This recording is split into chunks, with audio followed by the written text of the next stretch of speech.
Welcome to the Community Preservation Committee meeting, being heard at the City Council Hearing Room, 1 Government Center, Fall River. The meeting is accessible through Comcast Cable, Channel 18, Fall River Government TV, Facebook, and live stream. Pursuant to the open meeting laws, any person may make an audio or video recording of this public meeting or may transmit the meeting through any medium. Attendees are therefore advised that such recordings or transmissions are being made, whether perceived or unperceived, by those present and are deemed acknowledged and permissible. We'll start with roll call. We'll start with the Zoom. We have Joanne Bentley. Can you just say here?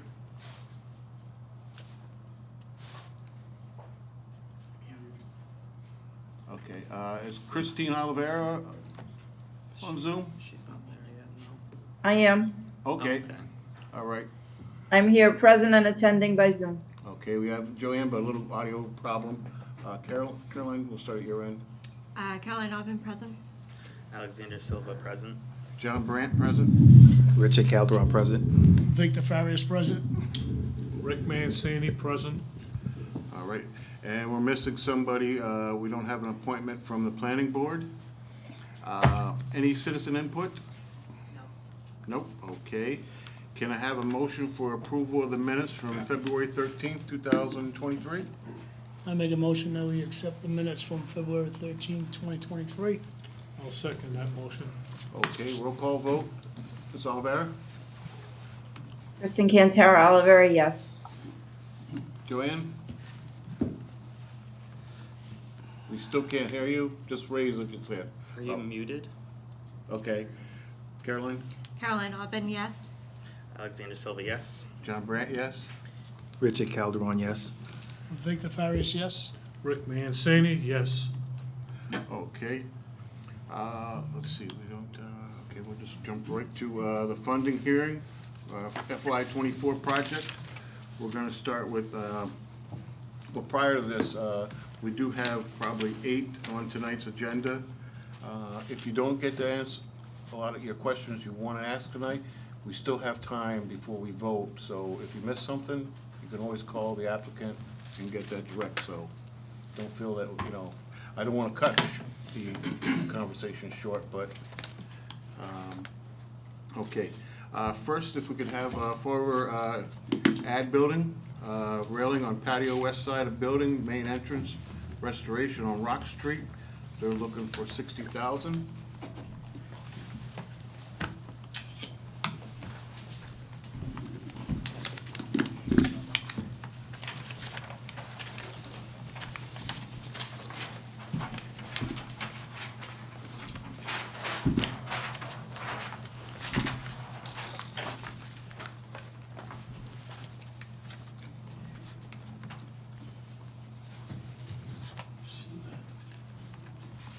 Good evening, board members. My name is Ken Pacheco. Can you just state your address and all that stuff? Sure. Chief Operating Officer, Fall River Public Schools. Reside at 263 Hyacinth Street in Fall River. And I'm Andrew Barkley with RGB Architects. We're 50 Holden Street in Providence, Rhode Island. So, you want to tell us a little about the project? Sure. So, the 417 Rock Street faces Walnut Street, main entrance. However, the 417 Rock Street address on that side, on the west side of the building, is the patio area, and that railing on the patio area is has been deteriorating for quite some time, and it's probably in its worst shape ever right now, with some pieces actually coming disconnected.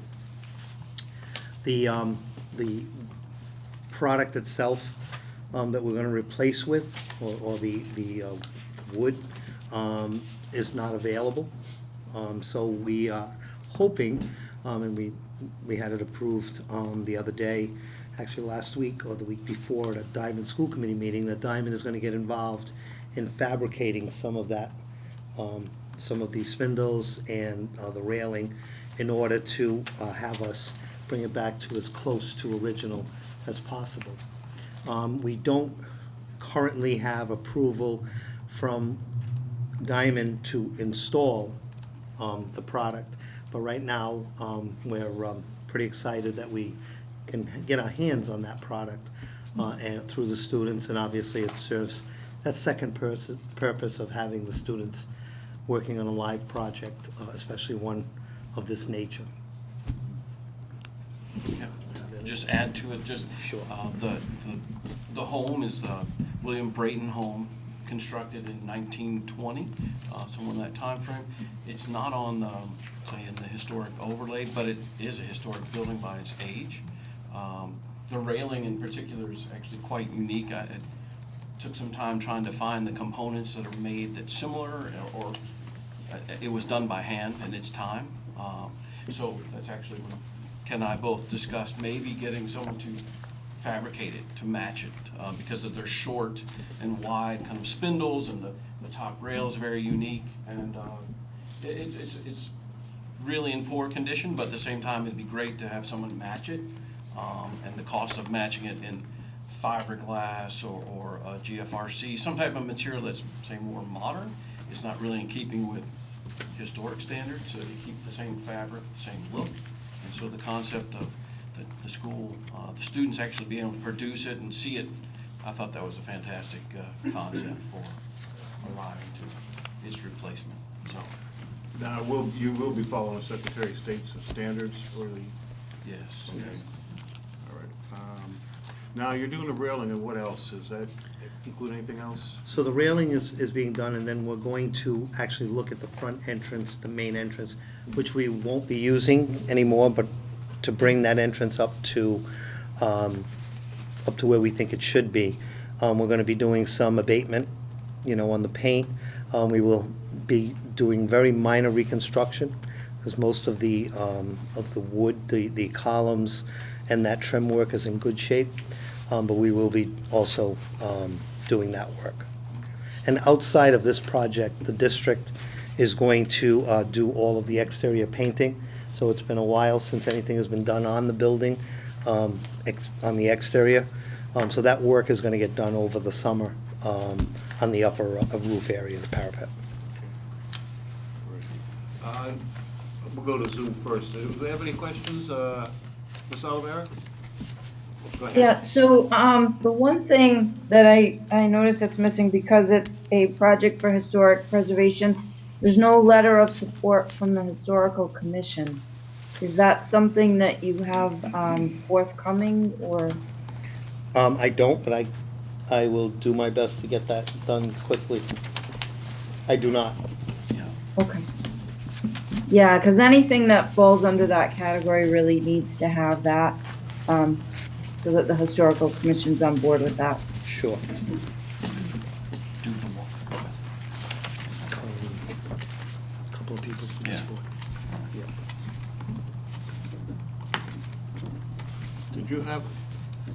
Did you have one with your next application from the Historic Commission? We just did a walkthrough, an unofficial walkthrough Okay. with a few people, that's I didn't know all. if I saw one in that, so, okay. All righty. I did a walkthrough there, Yes. I think at the beginning of June, so I know the condition of it, but I'm no longer on the Historical Commission, so it would Okay. still need to go through them. Okay. We did reach out via email to the Historic Review Commission and provided them with some of these drawings, but not that we did hear back, but there was no official correspondence other than email. It's just good to have a support letter in the Yeah. file, yeah. Okay. We can get that. Joanne, any questions? No, I don't have any questions. Okay. We'll start down your end, if that's any. I don't have any questions at this time. Okay. So I know you said that the work was going to meet Secretary of Interior standards for historic preservation. I was just wondering if that was something the Diamond students had done before on their own, or what kind of supervision would be entailed to ensure that work is met to the Secretary of Interior standards. So like if they were making the railings, I noticed you said as close to as possible. So I was just wondering what the plan was for that. Well, my plan is to, actually, I'd like to meet with them if I could, to discuss it and just sort of go through it, the process. And then also as part of my construction, say, administration, I would definitely work with them in terms of taking measurements, heights, and even if we can match the species of wood, that's possible. So I definitely, I've taught before at the university level, and I think it'd be great to be able to work at the high school level and go through the construction technology class with them and explain that process to them. So I'm available to do that, or willing to do that. I don't know if that answers the. So it's not currently planned for part of the project, though? Well, we have not met with, so the instructors have been to the property. We also have a rail and a fence project going on with the metal fabrication program to replace the fencing that was once on that property. So we've talked to them on site. They've walked the site. They like the project. They don't have a lot of opportunity to work on projects like this. So I don't believe that we've gone in a very organized fashion yet as far as developing a lesson plan and going through that. I do have a lot of confidence in the instructors that each project goes through that particular process in order to let the student understand the background in each one of these. So, as a teacher at Diamond for 16 years, I know every project that I did when I was there had to match up to certain criteria, whether it be in core curriculum from Department of Ed, or whether it was something that Diamond had done to augment that particular piece, but it was always done for each individual project. This would probably be not any different than those. Okay. Any further? Richard? I don't have any questions. I just want to commend you, very well put together packet. I also want to say thanks for including Diamond School and kids to be a part of it. I do also understand that there is a process of kind of trying to incorporate this as part of their curriculum. So I think it's just a matter, I think once we do our due diligence here on our end, I think you get the approval, and I think you'll be, I think it'll be a seamless project. So kudos to you on this project. Thank you. Nick? Just the same thing here. I want to take this time to say that I'm a Diamond grad, and we kind of, I'm proud that you're putting the high school to do this project with you. Thank you.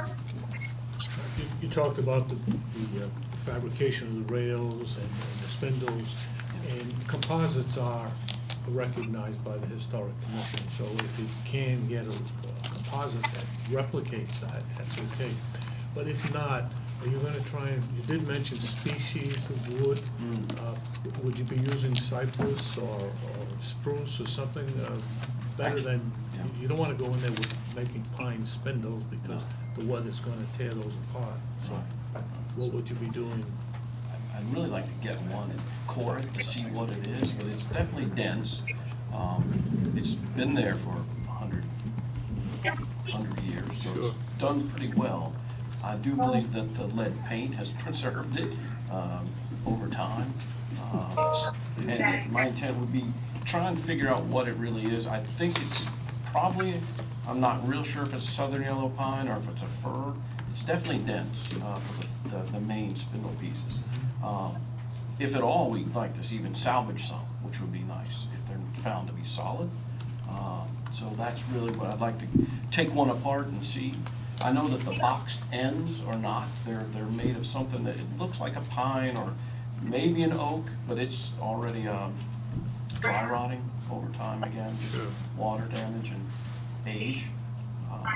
But I'd like to match those details in terms of take it apart, understand it, measure it, and then put it back together in the same way would be, I think that would be the intent. I haven't found anything composite-wise. I've been looking. It's just that they're really unique in terms of their shape, the way they bell, the way they're fluted. So it's kind of it is a custom, and so that's why I thought it'd be great if students could help rebuild that. Yeah, I think it's a great idea using diamond. That's excellent.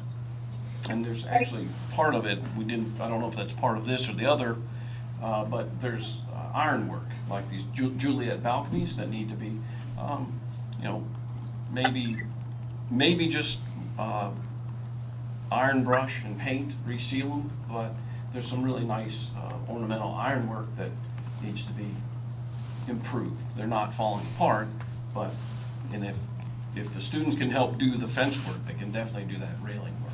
So, again, just getting through that process to make sure that it's correctly, you know, done with the school program, so. No further questions. Okay, so no more further questions, we'll close that one. And actually, you're up next too on the window replacements, 260. I know you were, got a sample window in. Well, we haven't received the window yet to install. Oh. It's, we were thinking it was gonna be much quicker, but it's a 20-week from when we actually ordered it, so, we've got some time yet to wait on that. The plan would be to, order all the windows, have them all in place, all ordered and in stock, and then we will contract out the work based on the dollar amount that we can put in, and also whatever the award would be over the cost of the windows. And the windows do meet Secretary of State standards. Yeah. Alrighty, I don't have any questions. The Zoom, we'll start, Ms. Oliveira? Nope, Oh, no questions. I toured it, so I do know how bad the windows were, like the shape that they were in, so. And they had talked about the types that they were gonna use, so I have no issues with it. okay. Ms. Bentley? I don't have any questions. Okay, I don't have any questions at this time. all right. No questions as well. Nope. All set. This might be moot, but none of the windows are salvageable, none of those windows? There may be a few, there's actually one I want to leave it's protected, it's on the backside, like, it's actually off of a porch, and it's in really great shape, so I've just called to leave that one.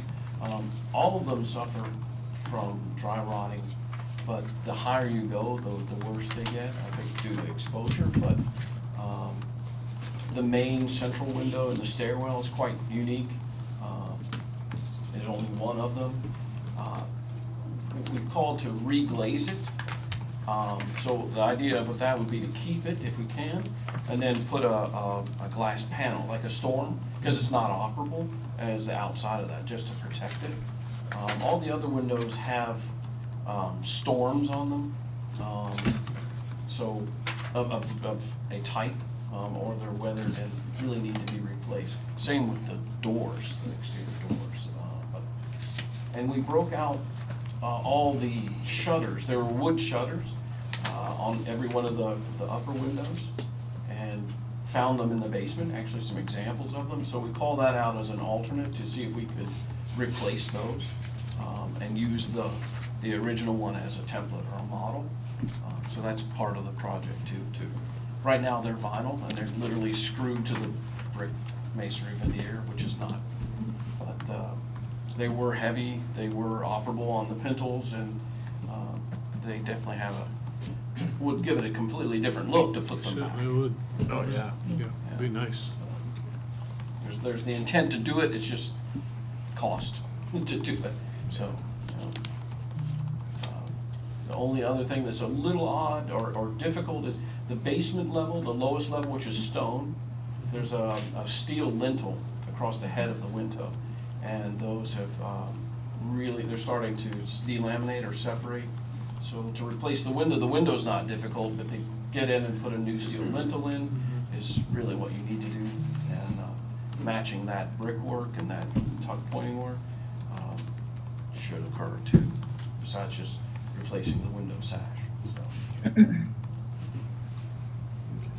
It's probably almost as expensive to redo the window, fix it, and glass than it is to probably get a new one. I mean, the difference. Yeah, I think the path of least resistance on a number of, like for IT and some Wi-Fi was to go through the window and then just blank off the window. So the pieces that are used in that way, they're on the back side of the building now. We'll probably keep them that way, but we'd like to do an insulated panel that's aluminum skin so that it's actually more weatherproof, more weathertight, but not interrupt the infrastructure that's already in place, because that would be tough and expensive too. But idea is to make it more weatherproof, weathertight. Yeah. And hopefully not undergo any more like deterioration, so. Any further questions, or? No, I'm done. All right, guys, thank you very much. Thank you. Thank you. Thank you.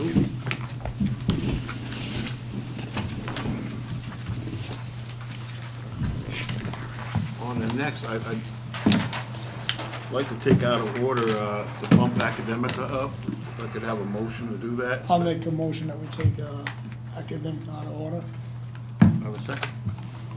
I'll second. Roll call vote, Ms. Albert? Yes. Ms. Bentley? Yes. Caroline Alvin, yes. Alex Silva, yes. John Brandt, yes? Richard Calderon, yes. Victor Farish, yes? Rick Mancini, yes. With this project being our first, not our first housing project, but our first one moving forward, I asked Mike Dion if he could come up. And he looked the project over to check the feasibility, all this kind of stuff out for us, because housing is what he does, so he's gonna answer some questions, give us a little feedback. Mike?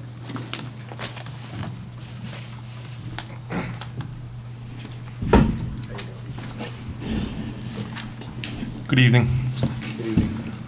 Just state your name. For the record, Michael Dion, Director of the Community Development Agency for the City of Fall River. I'm Gordon Rampal, representing CAD Management, the owners of Academic Building, 627 South Main Street. Okay. Mike, you want to start off? Well, as you are well aware of, the Community Development Agency is in the business of creating affordable housing in the City of Fall River. We have done numerous buildings in the city that are of historic nature, working on curtain lofts, the Fall River Knitting Mills. We just finished 64 Durfee Street, and working with the Preservation Society on a small job on June Street. The owners of the building came in to the Community Development Agency, I think, as a response to maybe a meeting that they've had with you in the past, requesting for them to look at additional funding sources. I've looked at the project, the blueprints. It's basically a smaller project than what we're used to doing. We've publicly did a commitment to them and provided a commitment letter for their financing to commit about $400,000 to the project. The project would be, I believe, 12 units, of which 2 of those units would be affordable. If the owners of the property would like to increase that, we do go up to 11 units, but we like to stay around 10% of the total units in a project.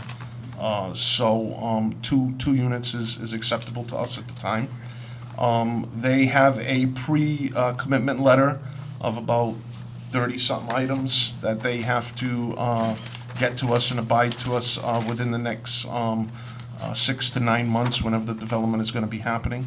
One of the commitments is to provide us with a total sources and uses budget with a pro forma going out 15 years. And one of the things that community development does not do is we do not support projects that do not have all of their funding sources available. They need to have all of their sources committed at the time of closing. So I just want the board to be aware that we have committed to the project CDA. They do have other boxes that they have to check off to get that final commitment. We will, at that time, put a affordable housing restriction on the property, which means that those 2 units will be rent restricted to a certain rent level that is determined by HUD, and they will also only be able to rent those units to a certain income level. Those rents and incomes adjust on a yearly basis, and the income limits are only subject to when you first move into the property. So if you do increase your earning potential in the future, you do not have to move out of the property. It's only at the time of application that you need to be income eligible. I think it's a good project. I think that the owners have some work in terms of getting all of their funding sources together, and that's why I think he's here tonight with you. But I know that CDA is 100% behind the project for those 2 units of affordability. So if you do have any questions, if I can answer them, I'll try to. Okay. But you go ahead. I was gonna go around the block, but No. anyone, Christine? Yeah, so it says, the categories, so it's applying under 2 categories, historic preservation and community housing. Is that correct, or are we is this just under community housing? No, it's both, community housing and preservation, both. I think Okay, we just so wanna do for housing now. historic preservation, again, so number 5 on the application, community city endorsement, it does say under B in bold, if a board or commission that the project falls under does not support or provide a letter of support for the project, it will not be considered for funding. So, again, if this is under the historic preservation category, there is no letter of support from the historical commission. And I do believe that when the applications all came before us, we did say that they would need anything under that category would need a letter of support from the historical commission. So is there one that just for some reason is not in the packet? No, we don't have the letter as of right now, but we could pursue that. And the funds we are asking is for the elevator, we're not preserving anything, it's all new construction. Yes, Right, you wanna go but housing. if you're, Yes. Not historic. It's different. well, that's what I'm saying, that's why it's checked off for 2 Yeah. categories, so I'm just trying to determine which one it actually is supposed to be for. Yeah, for the housing, yes. Housing, yeah. Okay. All right. Ms. Bentley, any questions? I don't have any questions at this time. I don't have any questions at this time. Alex? No questions, thank you. Richard? Yes.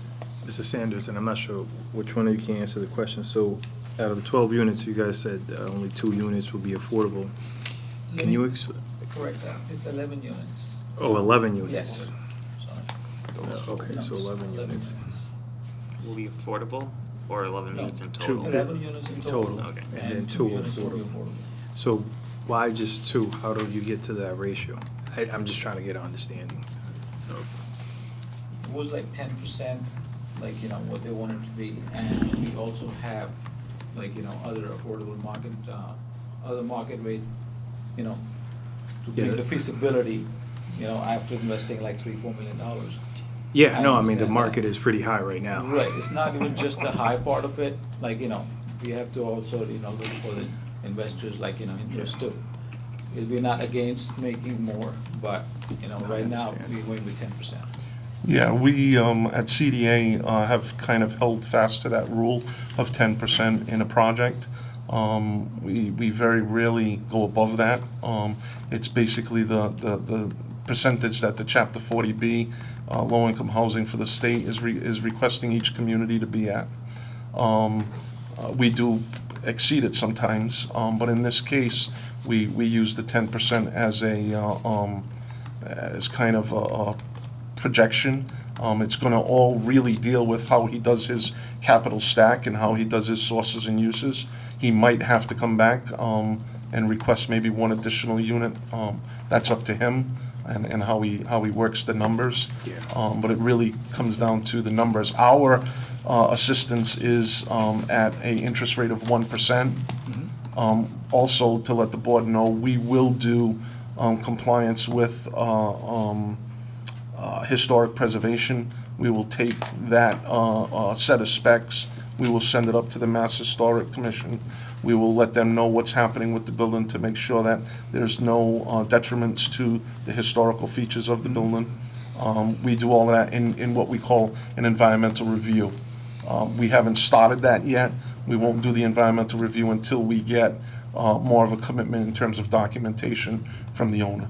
Okay, so pursuing the 40B, the highest percent is a 10%. Yeah, it's Okay. 10%, and that's where we'd like to stay, but like 64 Durfee Street, we did 11 units out of 55, so we did closer to 20%.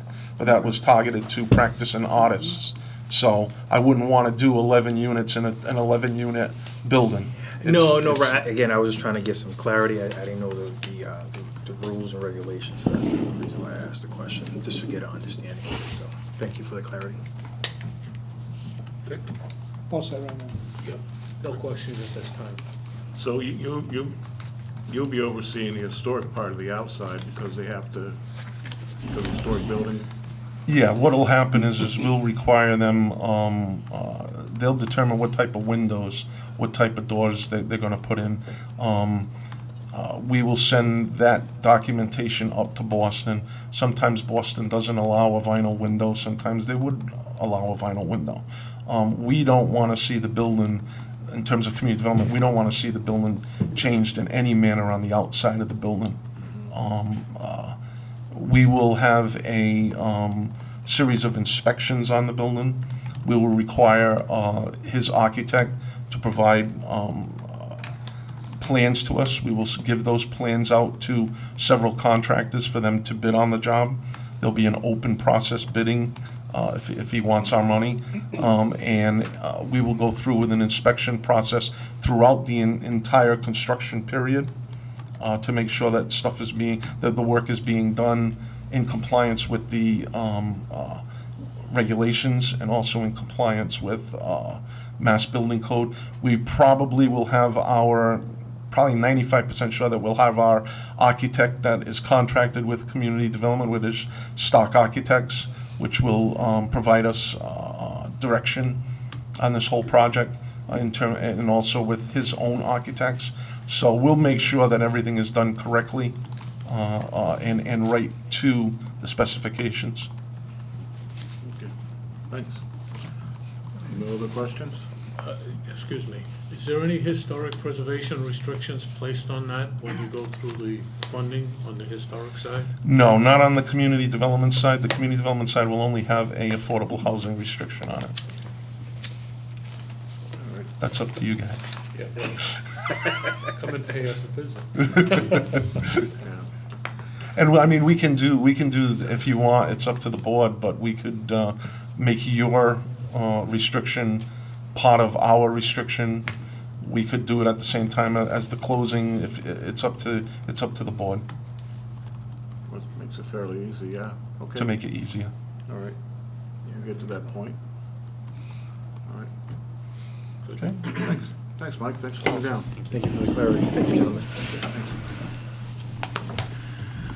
All right, next on the list is Maritime Museum, is AVAC construction documents, Water Street, they're looking for 91,000.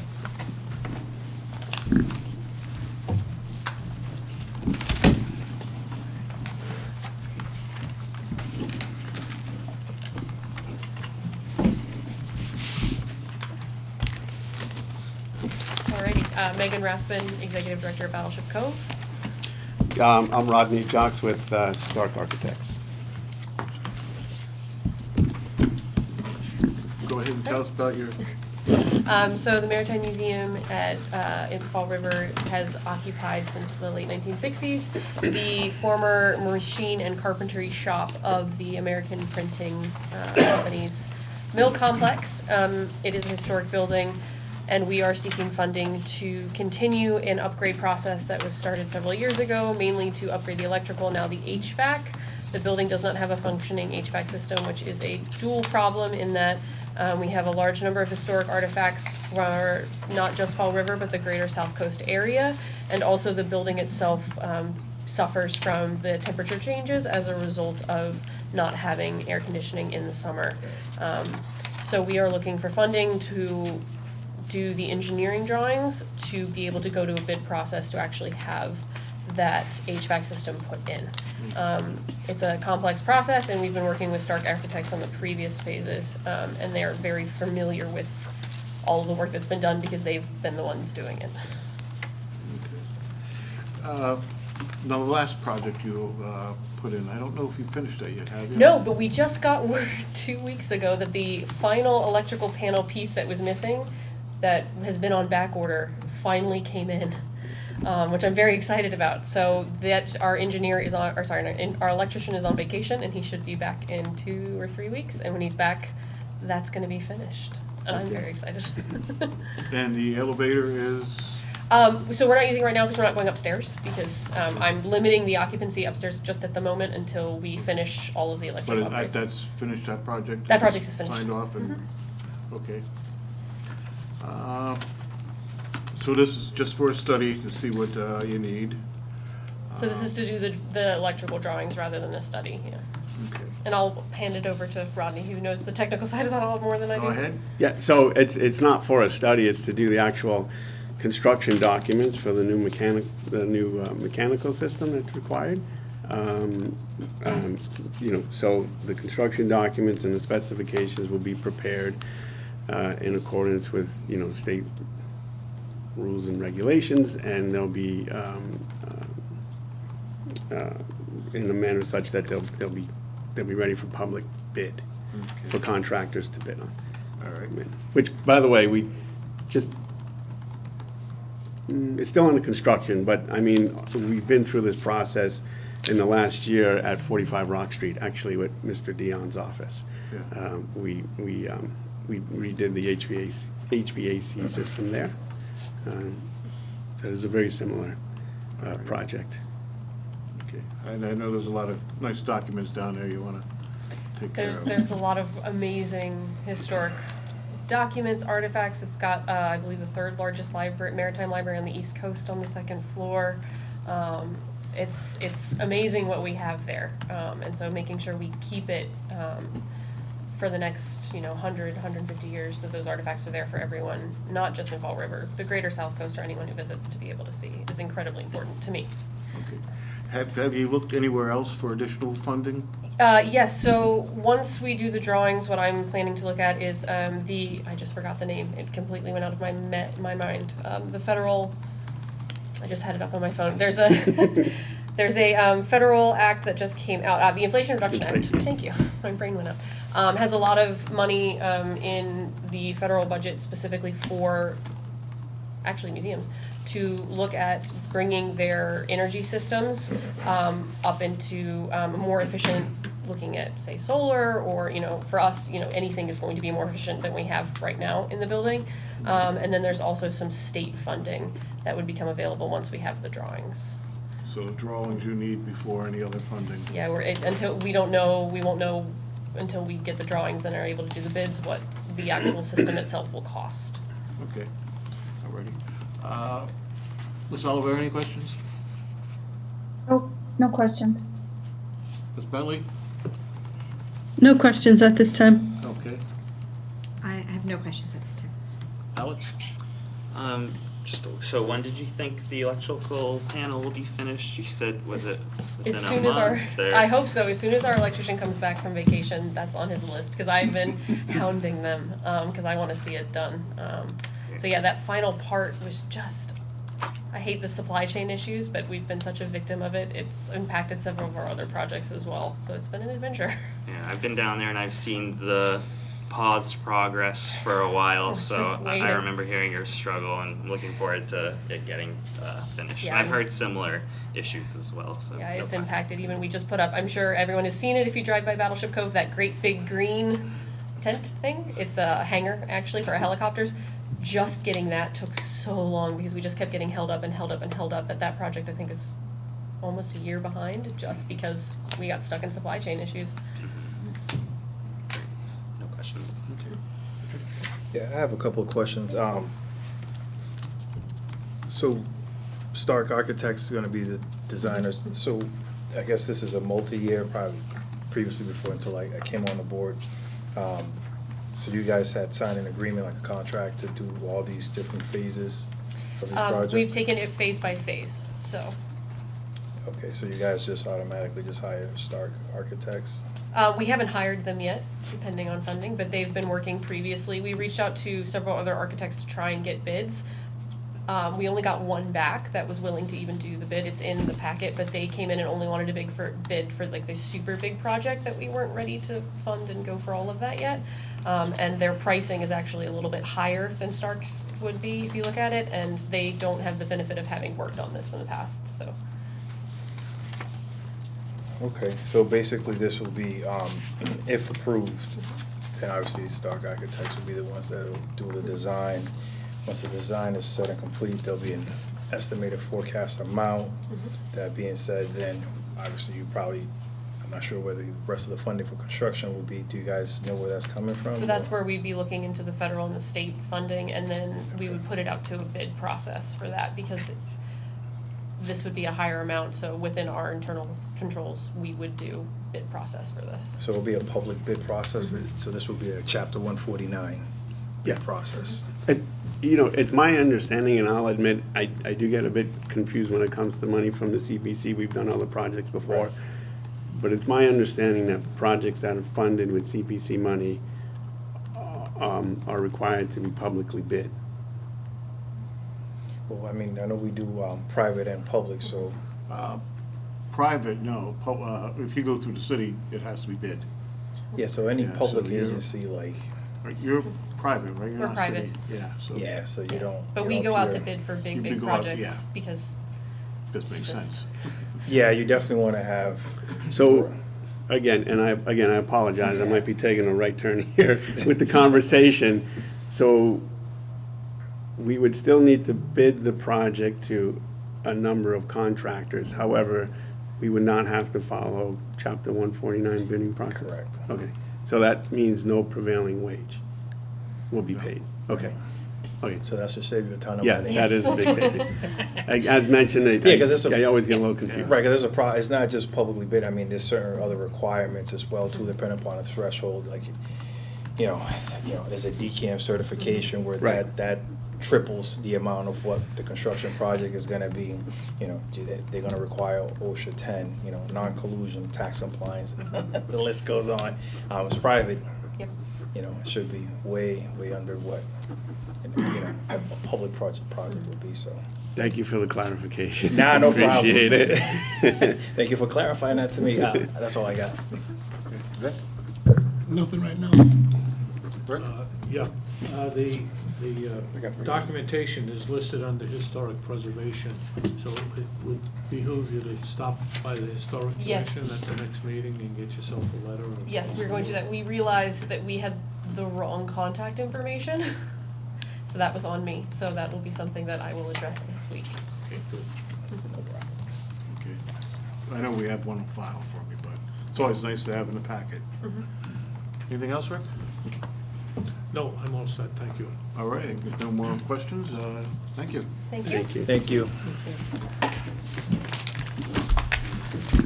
Next, okay.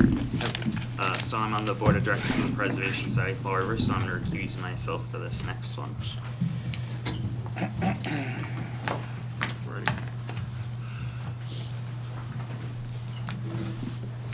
So who's gonna take the meeting minutes?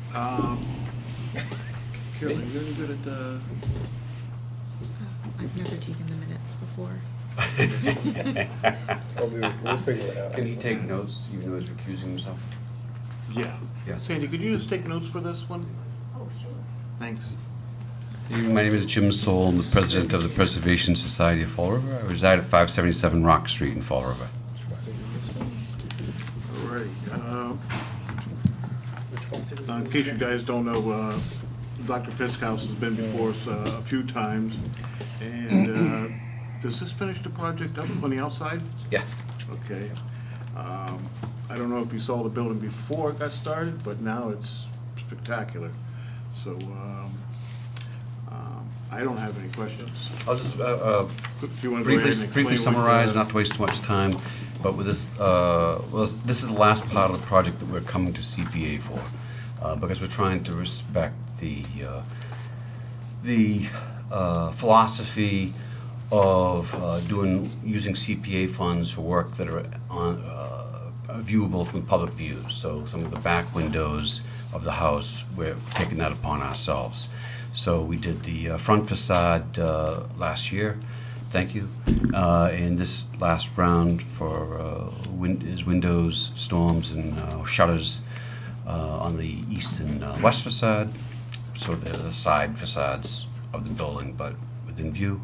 And then, of course, the windows are being restored, all of them. I think only 2 of our windows had to actually be completely rebuilt out of almost 80 windows. And then we're having, we noted historically accurate storms, so we have, most of the storms are historically accurate as far as like looking exactly like the originals. There are several places we are not gonna use that type of storms, but they're gonna be recessed windows that match the windows, so they go with the house. You know, I know Rick knows what I'm talking about, because some of the windows, they're not exactly symmetrical, and so if you put a standard storm on them, it doesn't work. But the windows that we're going to use, the newer storms, will match the windows. Yeah. Yeah, that's good. And generally recessed in the. Low profile. Exactly, yes. I'm gonna preempt Ms. Oliveira. At the last 11th hour, I got a letter from the Historic Commission. Oh, I figured that. I wasn't even gonna ask, because I know that this project, as well as the one prior, the Marine Museum had come before us. And I know they had letters of support. It's just a continuing project, so. Yep. No, I just had a comment. I think that it's an absolutely wonderful project. Everything that you've done with this house is amazing, and I think that anybody that's looking for an example of a really well done historic project could definitely take notes from the Fisk House in the way that it's done, and also just the other things that you're doing with other properties in the community. I think are wonderful. So I just want to say thank you for all of that. Thank you, Kristen. Ms. Bentley, any questions? I have no questions at this time. I have no questions. I just want to say I'm very excited to see this project be completed. Yeah. The one you did on June Street was, even though it's none of our money, did a fantastic job. On the housing side of it, how's that going with the rentals? Everything pretty good? Tenant-wise, everything, I mean? On the Dr. Fisk House on Pine Street? Yeah. Yeah, I mean, well, as you know, we have the same issue as every other landlord. I mean, we have zero occupancy, zero vacancy rather. We have good tenants. We have issues once in a while, but really, we've been very fortunate. Yeah. I think people appreciate the work that we're doing on the home, and so most of them really seem to respect that. Yeah. And it's given us an opportunity not just to improve the house, but to have an impact on the neighborhood. I was gonna say, it sparks the neighborhood up to, that new house being built, and what you're doing, the project two behind that at, The Carriage House. yeah, so. Thank you. That's all I have. Richard? Just a couple of questions. So and forgive me, I mean, I know this has been an ongoing project prior to my arrival here on the board.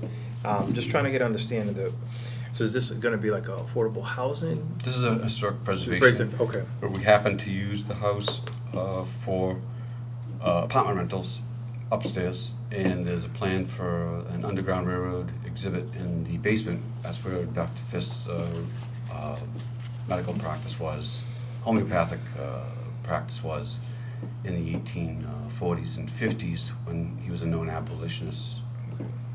So the public will be able to. The public accessibility is mostly from what they see from the outside, but the exhibit, when we get to it, will allow public access to the basement. Okay. And I guess this is the final phase. I mean, will you be soliciting quotes from like different contractors?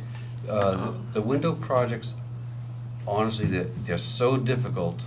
I wish I could bring Ken Pacheco back to vouch for me. I think sometimes some of the other projects literally go right to replacing windows, not really because the windows are beyond repair. It's because they don't know how to find contractors. So we have this one contractor who's worked on half a dozen projects in the city. He's phenomenal, as he's done about 20 of our other windows. And we go to him. We feel like his price is very comparable from what we've heard in the past. His work is great. So when it comes to windows, we just can't find other contractors willing to do repair work and restoration work. If it was to replace windows, it'd be a piece of cake getting a dozen estimates. Okay. I apologize for that, because I know that the best standard is to have more than one contractor, but estimate, but it's literally impossible for this particular type of work. Okay. Well, how do you solicit, like, when you're looking for this type of work? Is it, do you just like do Google? Do you, what, like, how do you go about trying to find it? Google and word of mouth. We communicate handily with Whale in Bedford and the Providence Preservation Society and Newport. So we usually use other like organizations as them. Oh, okay. Yeah, there's state websites that you could probably look up down, I mean, just for own knowledge base, like Combis, where you can find all kinds of contractors, pretty much everyone in the state. Yeah. That there might be a pool of other contractors, not just besides in our own county, that, you know, because we know we have a lot of contractors, obviously, that come into the county from like Rhode Island and stuff like that, so, just a food for thought. I agree, and I think that's a really good point that everyone should take note of. I will tell you, in fact, whenever possible, I use a contractor within the city or within the county. Our contractor had to come from Rhode Island because we couldn't get someone local. Yeah, I understand, local sometimes not cheap. No, wasn't even a price factor. It was literally that we couldn't get someone to come. Yeah. I get it. All right. Thank you so much. Of course. Vic? I just want to congratulate you on a job well done. Thanks, Vic. And thank you. Rick? Just a big thank you for restoring the original windows. Replacing a window with vinyl or vinyl wooden windows, they're not going to last 100 years. You've got windows that are 100 years old, you're restoring them. 190 years old. 190 years old, you're restoring them back to their original. You'll get another 100 or 190 years out of them. Vinyl replacement just can't do that. And you keep the integrity of the building, so thanks for doing that. You're going out of your way, I'm very familiar with what you're doing, so, but thank you for doing it. Thanks, Richard. Now, is your window guy the same as Lafayette House? Yes. Okay. We stole him from Dave Jennings. Anybody out there looking to I have don't their use those windows words. restored, go look at the Lafayette House and the Dr. Fisk House. They did a fantastic job on them. Any other further questions? Okay. The last project you approved us was the roof, and it came out fantastic. The work is done. Thank you. Good. Thank you. Thank you. Alrighty, next is the St. John the Baptist Ukrainian Catholic Church. They're doing doors, windows, stairs, foundation, railing, cupola, steeple, stained glass, ramp, bathroom ceiling, and electrical. Project is Center Street. Hi, my name's Ihor Slabicki. I'm the trustee at St. John the Baptist Ukrainian Catholic Church. I live at 35 Hathaway Drive in Portsmouth, Rhode Island. The project is where the church is built in 1914, and we are looking to basically do some historic preservation on it. At this point, it's where we're looking to do painting of the wooden trim of the building, and also to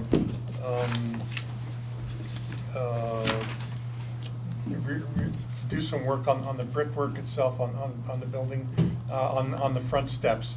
So it's really kind of a maintenance maintenance, and really, it's going to be a preservation of the building so that it doesn't, it stays looking good.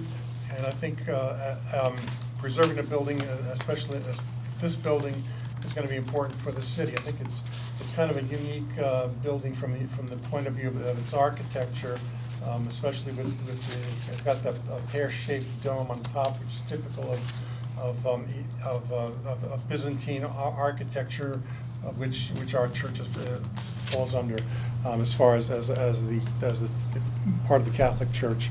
And I think preservation like that allows us to in the future think about doing some kind of programs with the community, with architecture students or with the community, to talk about our particular building, about how it's built, about how that particular kind of pear-shaped dome is made. And also opens up, a building that looks good is inviting for people, either whether they walk by and look at it or whether they come in and be part of our community. It's really kind of works both ways for that. I have a whole program, but if you want, we can. I'll just leave it open for questions if you want. Initially, this is what the church looks like from the outside. Like I said, the church was built in 1914, but it was actually the Ukrainian community arrived in Fall River much earlier than that, and they worked in the mills and the factories. And talking with a lot of the people that I knew from the parish when I joined, who were already seniors like myself now, that was what they came. They came from Ukraine, seeking kind of a good business opportunity and a better way of life. And so the church was a community center for them, and that's when they came. There's nothing here like that. And when they came, they said, well, we have to organize something, and that was one way of doing it. The building, as you can see, is topped with that pear-shaped dome, which is kind of unique, a unique architectural feature of Eastern Rite church buildings. So if you're ever traveling around anywhere and you happen to see a building with this kind of a dome on it, you can be pretty sure of what kind of building and what you're going to see there. The interior of the church is also reflects the Byzantine Eastern Rite tradition. On here you can see an iconostas, which is an ornate screen with 3 doors in it, and it also has icons representing different saints. This is a sort of a more close-up again, showing a little more detail of what the interior looks like. And we've applied for the grant. We've gotten a letter of eligibility from the Community Preservation Committee, and we've also received letters of support from the Fall River Historical Commission and from a number of our state senators and representatives, including our Representative Alan Sylvia, who's our representative, as well as Bishop Kuna, who's from the Fall River Diocese, and Bishop Paul, who's our bishop in Stamford. Here's a letter of eligibility. The Fall River Historical Commission says notes that we are a landmark of the Globe Corners neighborhood in Fall River, and grant funding will be used to restore and repair elements of this historic building, and the restoration will keep the structure protected and preserved. Representative Fiola says it's a significant structure in the city of Fall River and brings unique style of Ukrainian churches to the city. And I'll point out, I think we say it here later, but point out this is really a unique structure, not only for Fall River, but it seems to be the only type of structure in South Coastal New England. So it's kind of a unique gem that Fall River can claim as its own.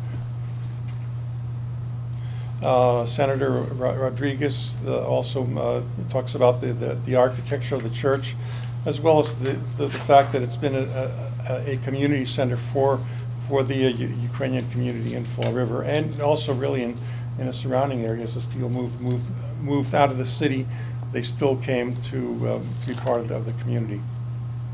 Representative Sylvia, I think it was kind of surprising, but he was very specific about saying just how much money we needed to repair the building. And we're talking about, for the brick stairs and for the painting, the exterior trim.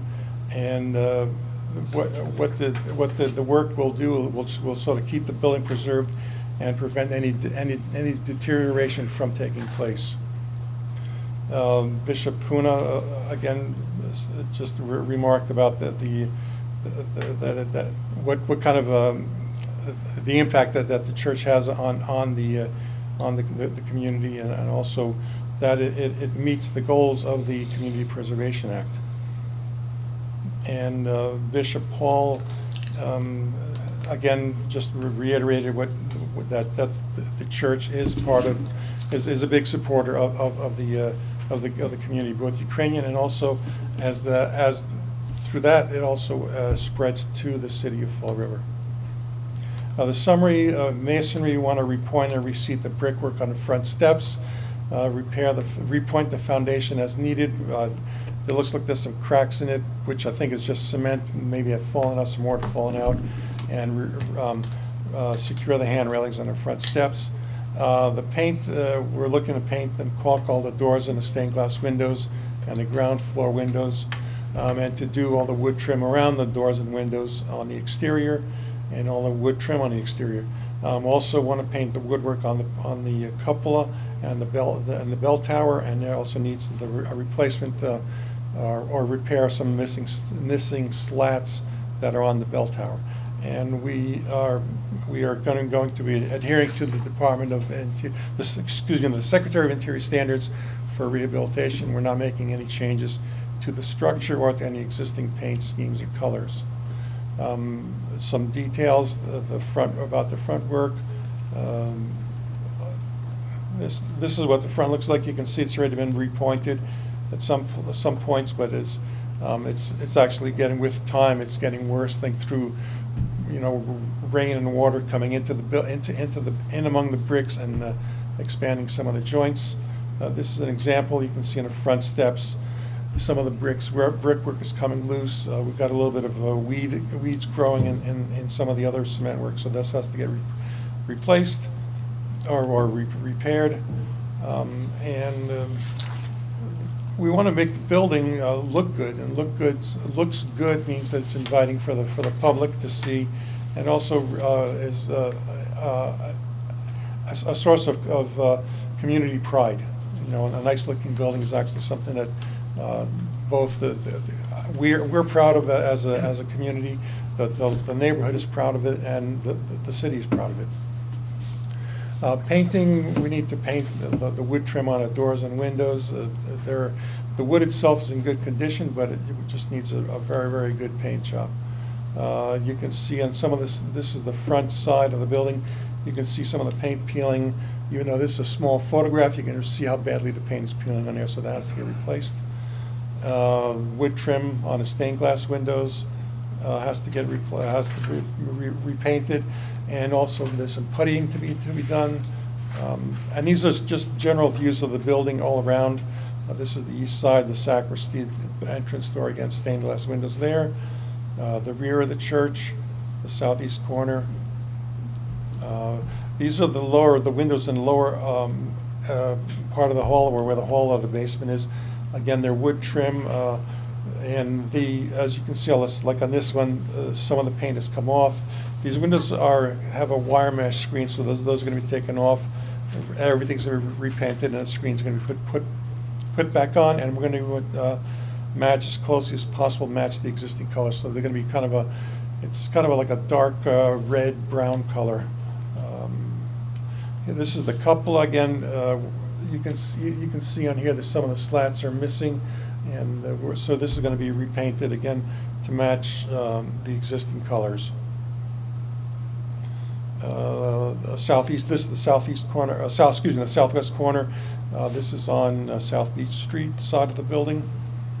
And this is the west side, which is faces South Beach Street, and Center Street is on the left side. Again, repainting the windows on the lower part of the church, and also repainting the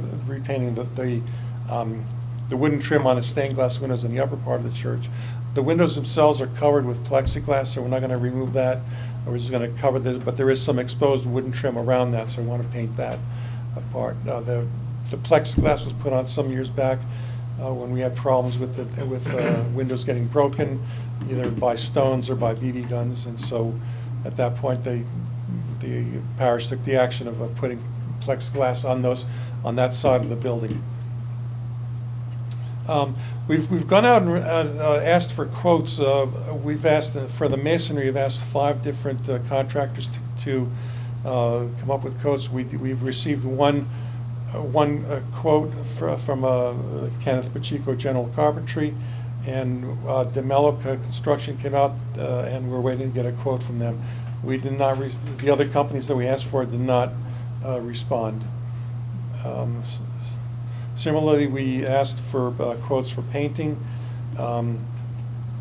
Several companies responded, and one company, Sullivan Painting, they gave a quote just for the building because they don't have the capacity to do a tower, so they would subcontract the work out for a tower, so that would raise their quote if they did that. Again, basically, with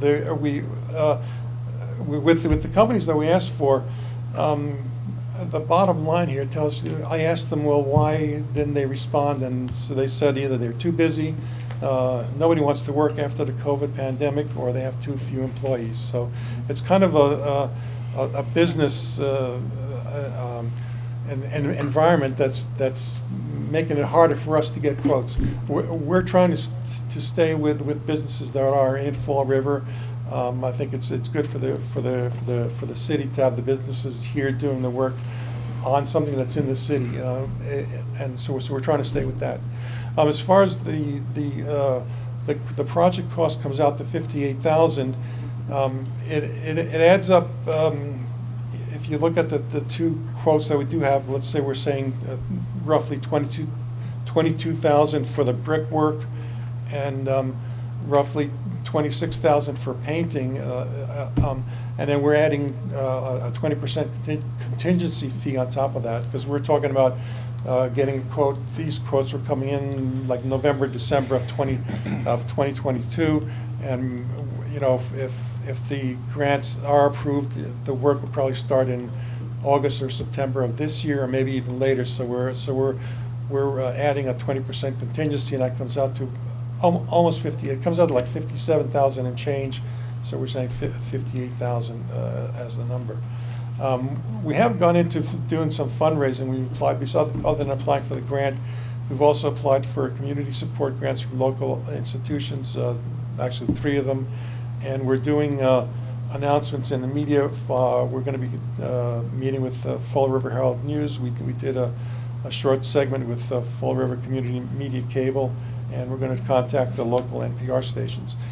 We did set up a GoFundMe page. It's called Ukrainian Historic Church Preservation Fall River, and there's the link to it. And we're going to be sending out. We set that up, and we've gotten a few small donations. We're still trying to iron out all the details with GoFundMe as far as how to set things up, and making sure that they're working with us.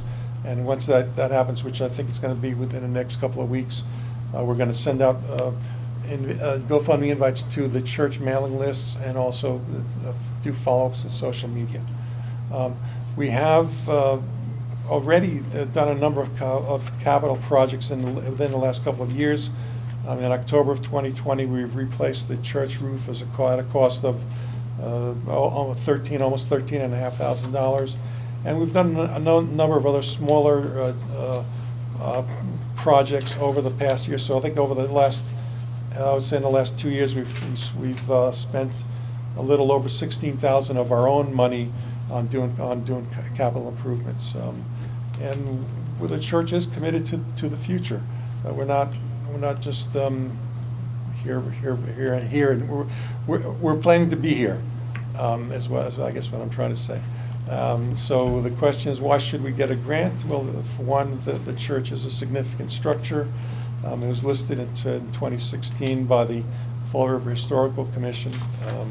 And the entry there cites, it's the wooden Byzantine cross and the pear-shaped dome, and also that it exemplifies the cultural, political, economic, social, and historical heritage of the community, which we've been doing. And the benefits of the project are really mainly a well-maintained building shows the pride and investment that residents have in their community. Conserving the building will exemplify the continued commitment of the Ukrainian community has to Fall River. And the other than it's not just the Ukrainian community that's going to benefit, but really it goes out to the whole city. South End gets a community outreach center. The Globe Corners neighborhood looks better. If you know, near where we are located, it used to be Almax, and then used to be something else, and now it's a big chocolate and ice cream place, which I try to go to every so often. And also, the other thing that, with part of this improvement that we're having is it opens us up for doing programs with students in Fall River. We're talking about, like Phyllis, with grade schools, talking about St. Nicholas and Santa Claus and what the differences are.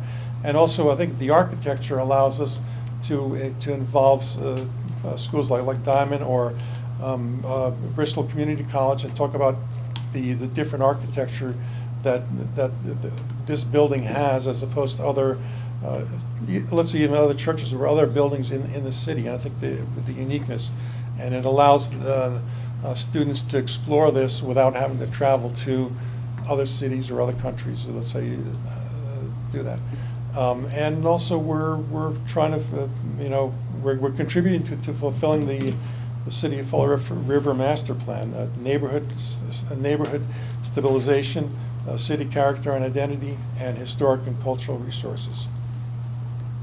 And this is just back in May of 2002, we were the focal destination of the Interfaith Solidarity Walk for Ukraine. There were a number of speakers from the Ukrainian community, and they spoke from the front steps of the church. That was on YouTube. There's a YouTube video about that. This is Bishop Kuna and Father Michael, who actually is here, meeting during the Interfaith Solidarity Walk for Ukraine. And we received a proclamation, one from the Commonwealth, from the Senate, and one from the City of Fall River, which named May 1st of 2022 as Support of Ukraine Day. And this is just one of the photos from that Solidarity Walk. It was very, I think, a very important act for Fall River to do. I think it's in support of Ukraine. I think that's something that, as the war there, I'll say plainly, goes on, it's important to support that. And we in the church are working with some refugees on a one-on-one basis, helping them out as well. So that's kind of what the project is and what the church is. I don't know. I wanted to kind of present that because I'm not sure if everybody knows where it is. It's kind of out of the way corner of the city. Sort of give you a little more idea of what it is, what it looks like. If you have any questions, please. Well, nice presentation. Thank you. The only question I have for you is, I see you've got two bids. I mean, the bid on the painting, just to complete work by the spring of 2023. You know, you can't start work till we have our funding come in. Right. Okay. Right. That's the only Right. question I had. Yes. So, alrighty. Ms. Oliveira, any questions? No questions, just a comment. I think that this application is a wonderful, really well put together application, and everything is in there. It was really well done, so I just want to say you did a really great job on your application. I love to see them looking like this. Oh, thank you. Ms. Bentley? I just want to second what Kristen just said, that this is a very thorough application. It makes it very easy to read. Everything that you need to know is right here, so thank you for that. Thank you. I didn't do it all by myself. I had help from a lot of people, so I want to thank them as well. You did a good job. Carolyn? I don't have any questions. Alex? Hi. I just wanted to say thank you for taking our initial feedback and breaking out the parts of your initial scope that wouldn't have fallen under historic preservation. Right. I thought the three-phase approach is a lot more kind of to the point for the grant. Yep. And then I just wanted to make sure you were aware that with this grant would come preservation deed restriction, and that the church would be okay with that too. Yep, yes. Thank you. That's it. So I wish I was on Zoom to start, because pretty much some of the stuff that everyone said is, I'm piggybacking off. I wanted to commend you because you took, first time you came here, our recommendation as you asked for funding. We were trying to figure out, where you got the numbers from, and this is a very well put together packet. Not only did you provide quotes and the contractors, you also provided, some additional funding that you have received on your own, considering it's private. So, very, very well put together. It's self-explanatory, and you've done your due diligence from the recommendations when you first came to this board. So, good job. Thank you. You're welcome. I don't have any questions right now. Yeah, the only thing here we got a first, a second, a third. I don't want to be a fourth, I will, but what's really good about a presentation that you've put together is the general public that's viewing this is able to understand what's being done on your project, but also how their monies are being spent. The CPA funding is being spent in a truly good and strong fashion. And a good presentation like that allows the general public, when they're viewing this session, to view that and appreciate it. So thank you for that. Thank you. Yeah, just last thing, just even having, I'm gonna say the PowerPoint, it's huge, I think, for the public, because a lot of folks come in front of us and we just have to pack it here, but I think when the public kind of sees just kind of like the story behind the reason why you're here, it speaks volumes, so, very good. Thank you. Thank you. Yeah, as soon as I figure out how to shut this off, I'll get out of here. Anyway, Call thank your you. grandchildren. Thank you very much for having us here. Thank you. Thank you. Thank you.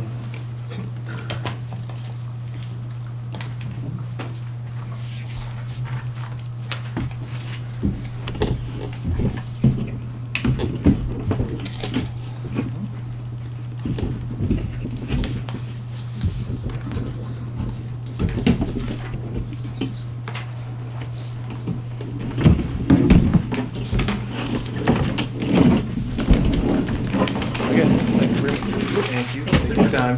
Thank you. All right, next up is the Watuppa Rowing Club, docks lane marking system at Jefferson Street, $250,000.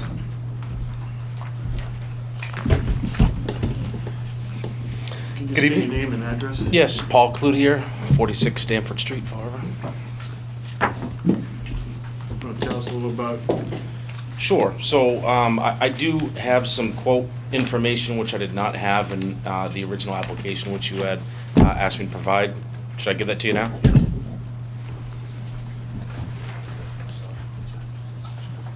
Could you also make sure you email it to us so Sandy, Dennis, to get a copy? Of course, our yes. administrator? Yes, definitely.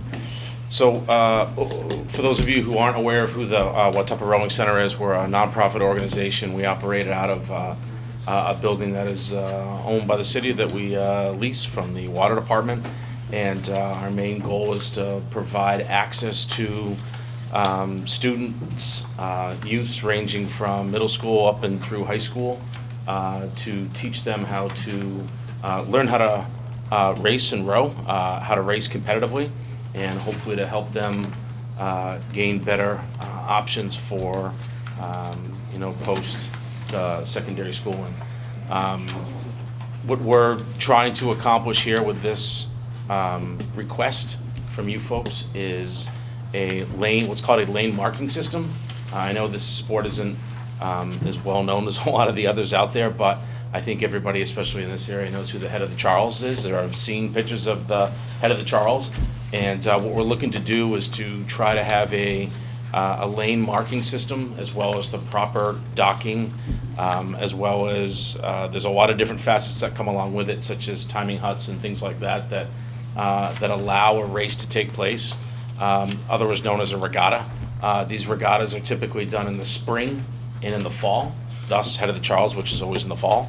And what we're asking for is help for funding for this lane marking system and the docks as well, in order to not only give the kids the opportunity to race, because right now they're racing on the pond, or they're trying to race on the pond. Ultimately, they're not necessarily going in a straight line, so this is a great learning tool. But also what we're trying to do is to get some schools down here to come down and race competitively, which helps funding for us, because the program, as of right now, and our hope is to continue doing that, is 100% free. So kids can come down and row, learn from professional coaches on the Watuppa 3-4 times a week. And the goal is, right now, we have a surveyor is coming out in the next couple weeks to survey the pond and the areas to where a course can go. What we're looking to do is not permanently, but to drop a one-line course for the end of, I guess it's still February, but the end of March, end of next month, to have Brown and BU come down for a race. A lot of these schools don't really have an option to race. Racing on the Charles, if you've ever seen it, it's kind of like a serpentine. It's not exactly a straight line. And a lot of these schools also are coming down to, tidal water. They're coming down to Seacon River, and they don't have the availability for a nice site to come down, unload their boats, prepare for a race, and actually go out and have a straight line, let alone spectators. And the South Watuppa is something that a lot of people may not realize, but offers such a unique opportunity for these schools to be able to come down and utilize our facility. So at this point in time, as I'd given you, besides the application, but I'd given you some quotes in regards to some of the institutions that we work with, that our coaches work with, and also one of our board members, Tom Darling's a silver medalist, and have some great connections for us with some of the institutions that are giving us quotes. The survey at this point in time, it's, as a couple of the other folks have mentioned here, it's difficult sometimes to get quotes. People are a little too busy, don't have the staffing to do it. We're paying for the survey out of our own pocket right now, to be able to at least get that part done. And the survey will put certain markings on either side on shore, so we can utilize them in the future. Okay. All right. I like the idea you said being kids for free, 3 days a week, you're gonna. Yeah, so during the winter months, because we do this past year, we put in heat and AC. So I don't know if any of you are familiar with this building down on Jefferson Street before Atlantis Charter School. The building is about 120 feet long, and the bulk of it is not temperature controlled, so it's where we store all of our boats. So in the spring, summer, and fall, we utilize that space, but in the winter, it's protects you from the wind, but other than that, it's pretty darn cold in the boathouse. But we do have a part that used to be a commercial kitchen, which we've converted into an erg room, which are the row machines that we see at the gym, as well as a workout room, so that has heat and AC. And right now, they are Tuesday, Thursday, and Saturday morning. Into the summer, that number expands greatly, but as of right now, the winter program is 3 days a week. And again, 100% free. Now, are you a membership, what are the numbers that So the membership side of things are more for what we call our master's program, which is adult rowing, if you will. So any of you can sign up to be a member of the club. And we just started that this past spring. Those numbers are we have about 20 paying adults. We have about 20 students right now for winter, which is about 130% increase from last year because that was our first winter with the heat. And those numbers continue to climb. This past year, we started what's called STEM to Stern. It's a national program, and STEM to Stern has gotten us into the middle school. If any of you know anything about sports, when you get to high school, a lot of people have already made the decision as to what they're doing. I'm already playing baseball, I'm already playing basketball. So by the time we try to get them introduced to the sport, they're kind of, well, I've already got something going on. So part of the thought process, if we can get into the middle schools and give them that opportunity, and the STEM to Stern program really helps us do that. We had well over, 100 and some odd kids come through that program over the course of the summer. And again, the benefit is, costs nothing. So it doesn't matter, you don't fill out an application, I don't care where you come from and what your background is. Now, how many clubs are like? Doing what we're doing in this area right now, most of the clubs are private. You're paying for a membership, so whether you're an adult or you're a kid, you're paying for it. There was a program in New Bedford, a rowing club, but that club, as of right now, has not come back from COVID, if you will. But right now, we're pretty darn unique.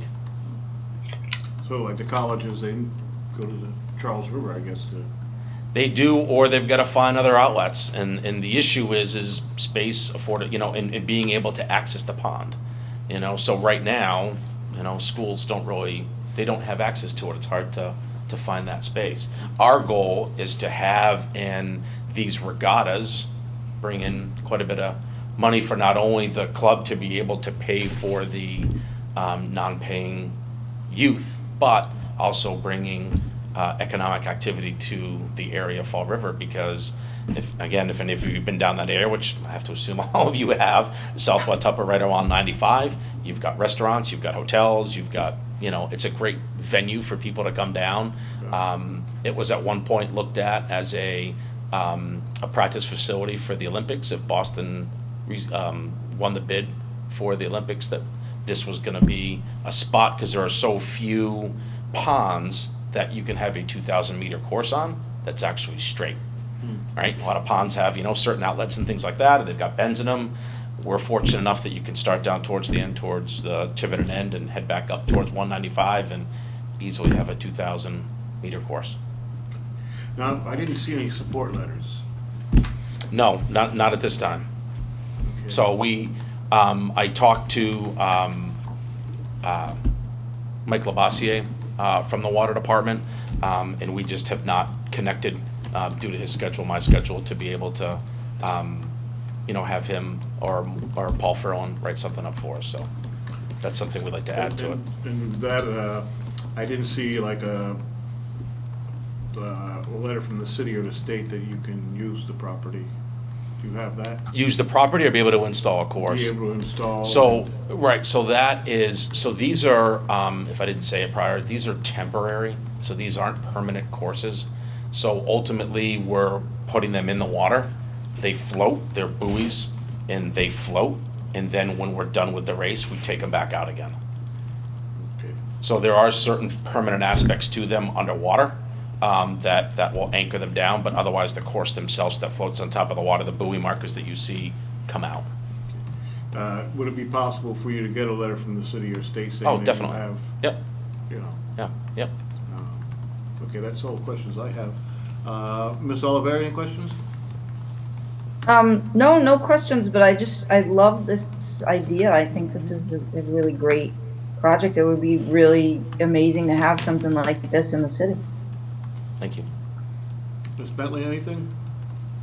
Yeah, I just have one question. So the money that you're requesting is for the lane markers, right? It's not to support the youth program, but it's for the lane markers itself? Correct.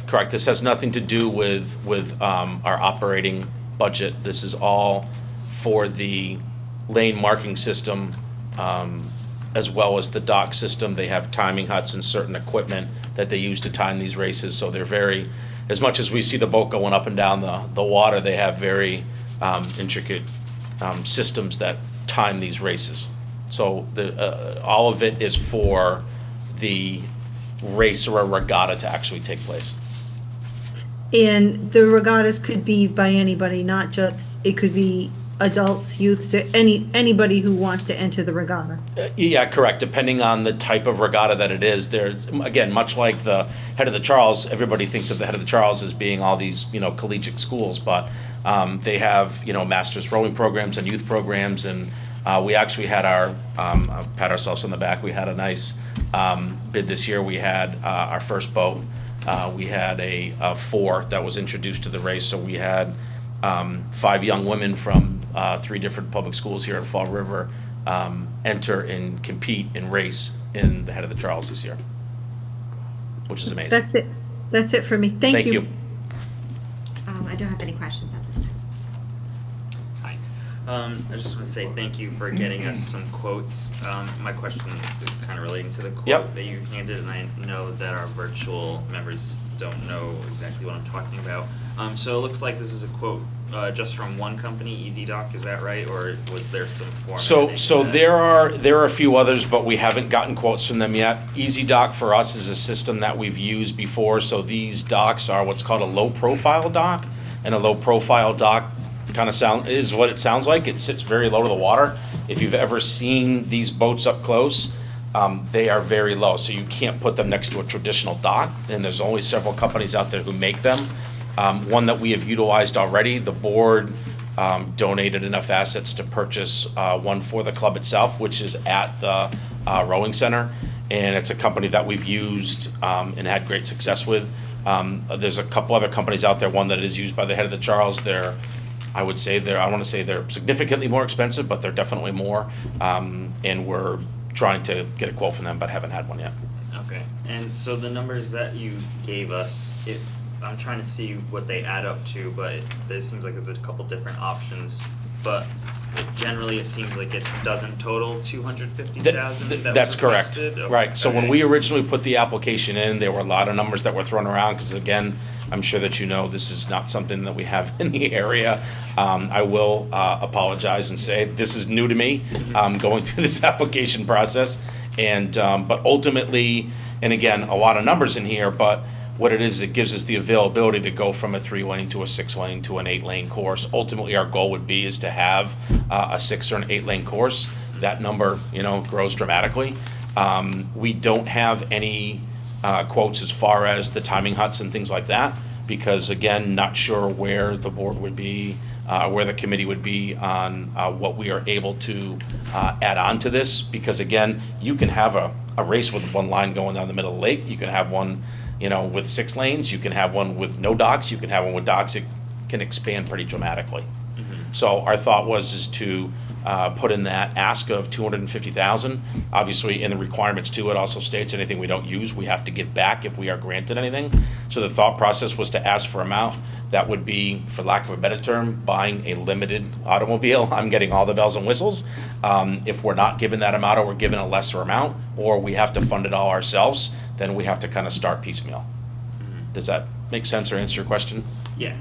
And I would just add that it would be helpful for us as a committee during our deliberations if you could get as many of the other quotes to us, just so we have a ballpark. Sure. We've had some past instances recently of projects coming back to ask for additional funds, so just trying to get a handle on the actual numbers that would be awarded. Thank you. That's all I have. Okay. On the quote, the 66.9, that's for how many lanes? That one should be for 6. 6. So when we come to voting, we would look at the 2. Oh, that's the docks. I'm sorry. Yeah, you're looking at the EasyDock. Okay. Yep. That's so right. So ultimately, these docks come in sections, and you buy that section, and that one is designed for a 6-lane course, as well as a almost like a U-shaped dock in the middle, which holds what's called the launches, and the launches are basically a wakeless launch is a coach's boat where the coaches can go along not only to help coach, but also for safety purposes, in case something happens to one of the boats and the boats either capsize or somebody falls out of one, they're allowed to go alongside and help and aid in, for safety purposes. So this one is for that 6-lane course. Because I understand you say 250, but when we go to vote, we're gonna look at the 250 when we put that in our voting category, and that might be above our limit on some things. Gotcha. So you might fall lower in the category. What total do you think you're gonna need? So, I mean, ultimately speaking, without knowing, so I would probably say that that 67 is for the docks themselves. And if we look at the 6-lane option, puts us at 62. So that alone would give us the dock and the course itself. So call it 120,000 is the dock and those original lanes. So you're more or less looking for like 135? Correct. Okay. Because when we go to vote, 135 is gonna look a lot more appealing to us than. To 250. I get you. I get you. And if the city's out there looking at us, they're going like 250 for a rowing club. I mean, What are you guys doing down there? We're spending taxpayers' money, so we want to make sure. Gotcha. We spend it the best way, so. Gotcha. Okay. Thank you. Rick? Yeah, so just a couple of things. I think if you can get a letter of support, I would definitely reach out to like our local representatives, our U.S. State Senator, Yeah. Senator Rodrick. I think that would be helpful. But I just want to say for the record, I think this would be huge for the city. I lived in Cambridge. I worked actually, I was a lifeguard in actually one of the public pools, so I used to always see the races. I mean, you have MIT, Harvard, BU coming. This would be a huge landmark for the city. Not just the traditional baseball, basketball, just another option for our kids to explore, which I think will bring in revenues as well to the city, bringing, people pretty much from all across the country, from all types of universities coming into Fall River. And again, it's revenue based, and I think it's just huge. I think if you can just, get the additional, I know it takes time, and I get the process, trust me, I know how it works. It's part of the process for us too, is kind of learning what it is that we need to do to, to try to get Right, no, and I support. understand, trust me, I understand this is probably new to you, but I think this is, I'm blown away. I think this is huge for the city. This is something new that the city needs. It's just another attraction, positive attraction for the city. This will make it a more of a diversified city, if that makes any sense. Yeah, it where does. that the city has all kinds of options, for everyone, not just the youth, but for adults as well. Like we're doing the Quequechan Trail Road, which is something the city's never had in a landmark. Yeah. That's just huge. So Great. Kudos, man. Thank you. Appreciate it. Good deal, I think. I'm all set right now. Okay. That's great, Paul. In fact, kind of enthused about this also. You'll probably get a phone call in the next week or two I'd like to go down, take a tour. More than happy That's to. okay with you? You can Yeah, show me what come you've see done. our brand new doors. Yeah, brand new doors, nice painting that you're doing, okay. I've got a question on the lease. What, is that a long-term lease that you have with the city? It's a 10-year lease. And how far are you into it? We are 4 years in. So you got another 6 years? Correct. Okay. Correct. And we've had great support because I've been in front of them multiple times and stay in touch with Paul Ferone and Mike Lavoisier in regards to, what we're doing on there. Because our thought process is always, if I do anything except for mow the lawn, I need to have Mike Lavoisier come down and take a look at it. So we do nothing until he sees it. So we're always making sure that he knows what we're doing. We don't want to ruffle any feathers. So be a good tenant. And they are definitely, the water board is definitely in support of what we're doing, and would love to see us there long term. Okay, is there a possibility that you would venture into purchase? I think if the right opportunity was there for us, I think we definitely would. But I think, at this point in time, financially speaking, it fits into our budget. Our goal ultimately is to be a self-sustaining club, which is, obviously things such as the regattas and so on and so forth are bringing enough revenue. I'm pretty good at asking for dough, so we've had some good success. But eventually they're going to start, shutting the door on me and telling me to go somewhere else. But for the time being, we've had some pretty good luck. But if the opportunity was right and the city thought that was, something that they would want to do, then we definitely entertain the thought. What's the percentage of adults and children's from Fall River that are utilizing this facility? It's high. Without knowing the exact number, I would probably No, say. just percentages. Percentages for kids is probably, right now, is probably 85, 90%. From Fall River. Yes. We do get some kids that have come from a little more distance. We've had kids from Merriam, Mattapoisett, and Carver. We've had some from Lakeville. We've had folks from all over the place, or students from all over the place. And the adult usage, the percentage of that is from Fall River? I'd probably say that's probably closer to 50%. Again, trying to get our name out there. As an adult rower, if anybody in this room or anybody listening to this has rowed, we've had a lot of people come down and their eyes are, it's like a kid on a Christmas morning. They can't believe the space we have. The facilities that we have right now are second to none in this area. So we just need to get our name out there more for folks to know that we're there, and we're trying, believe me. We're trying everything we can possibly do. Good.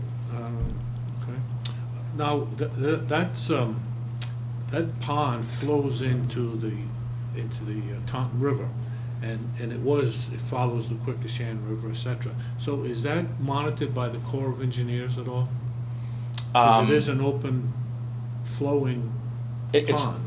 They control it though, right? They've Corps got of Engineers. No, the city. Okay. The city. So right now, my understanding, Sucker Brook comes in right next to the club. And that is more used as an overflow for the north, whatever. So, does the Corps of Army Engineers been in there recently to monitor it and take a look at it? That I can't answer. Okay. So there's no restrictions, I guess, on, outside of Fall River having the water rights, there's no restrictions? Okay. No. And where's your primary funding coming from? So, ultimately, we have, we hired a fundraiser, Vantage Philanthropy, out of Newport. Dave Girton has been with us for several years now. Myself and fellow board members from Bay Coast Bank and Bank 5 have supported us strongly. The United Way of Fall River, Kim Smith is on our board.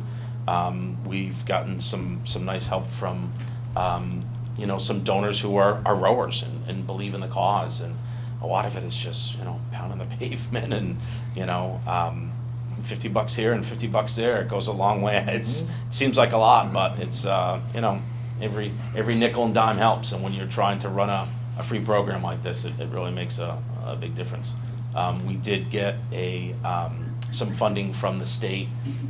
Carol Fiola was instrumental in that, Mike Rodrigues, and we were able to secure $50,000 in funding, which is helping with the new doors that we're putting in, ADA compliant doors and bathrooms and a ramp, which is gonna very easily blow through that money that they gave us, but well needed. The building was literally about 10 days, from what I understand, from being torn down. The city had a bulldozer on site to take the building down before we got them to stop, and if you saw any of the pictures of what it looked like compared to what it looks like now, it's night and day. Good. Thank you. Thank you very much. Appreciate your time. Only, anything you want to turn into us, our next meeting is March 13th. Okay. So support letters, I would even reach out to local high schools. Okay. Maybe they might Yeah. want to start a rowing team. Anybody, Yeah. the more the community supports it. I agree. Yeah, we've got quite a few down there. The mayor's been down a couple times to see it, and as he says, he'd love to see a Durfee team down there, so. Even It's the community a little college. tougher to get in there, but we're working on it. Yeah, same thing, BCC and UMass Dartmouth, and, we're making progress every year. We get more and more, and this is one of the things that's been on our radar for a while, to try to get some funding for it, to be able to bring the schools down and really help on the revenue side. Because as I say, we'd love to be self-sustaining. That's the ultimate goal. Paul, I think you're going in the right direction. I mean, it takes is investing in the infrastructure. I think once as you keep going and there's more and more investments, I think there'll be more of a buy-in from like the community, right, from schools, and I think once they see, okay, there's actually a facility that's operational, I think that's going to go a long way. I think you're doing a great job from what it sounds like. Thanks. you're definitely, pounding on doors. One step in front of the other, man, every Yeah, day, I move the mean- needle. I mean, look at where you're at right now, Yeah. so I think, kudos to you, man. Great, thanks. You're utilizing Fall River buildings, Fall River water rights, Yeah. et cetera. So it would be nice if you could get a letter of support from the mayor. Yep. Even a few councilors would be nice. Yep. That would really betterment to Yeah. your cause, so. Great, yeah, I'll definitely work on that. I just have one more question. So you said the lanes would be kind of temporary, as you can take them off. So I thought I saw in the proposal that there was like a retractable mechanism, so I just wanted to be clear, is no pieces gonna be like installed on So- land or anywhere that, like, So it that would is- be water department owned or city owned that you could? So that would also be part of that, kind of grand plan that ultimately speaking, I mean, think of a swimming pool. You go to a swim meet and the lines go out and at the end, everybody leaves and they, crank them up. I would love to have that type of system, but as you can also imagine, that's quite costly. Okay, so these don't require like any installation of that kind on city land? No. Okay. No, these right now are anchored. Okay. And they're meant to be, retractable, because ultimately, I'm a lake guy. I'm not on this lake down here, but I've spent my entire life on a lake, and I spend a lot of time there, and not having access to be able to utilize the lake, because there's something, impeding my progress. This is not a good thing, so, and I appreciate the folks who, live on the lake, pay a little more because they get to utilize that space, even though there is a public boat launch and people do fishing clubs and so on and so forth. So we want to be cognizant of that. So the ultimate goal is that, we roll it out and we have our regatta and we retract it back in again. So we're not really taking up much of the space for an extended period. Yeah, I was just gonna say, because if it did like require some kind of installation like that, it would definitely be prudent to get a letter of Yeah. support from whoever owns the Yeah. the site Yeah, of installation. That's, yeah. Thank you. That's next time. No further questions? Great. Thanks a lot, everybody. Thank you. Alrighty, next one up is the Greater Fall River Art Association. 30 original windows, Belmont Street, That number is incorrect, it's 38. 38. 38 of them puppies. How are you? Good, can you state your name and address and Absolutely. tell us about the project? I'm Dana Barnes. I'm the president of the Greater Fall River Art Association for a little while longer. I'm at 28 Barnaby Street, apartment number 1, Fall River. So the project that we're coming before you with this time is to restore and/or replace, as the case may be, 38 windows, including 2 of the architecture features of the building, the porthole windows. One of them is on the very front of the window of the building. That one is a stained glass window.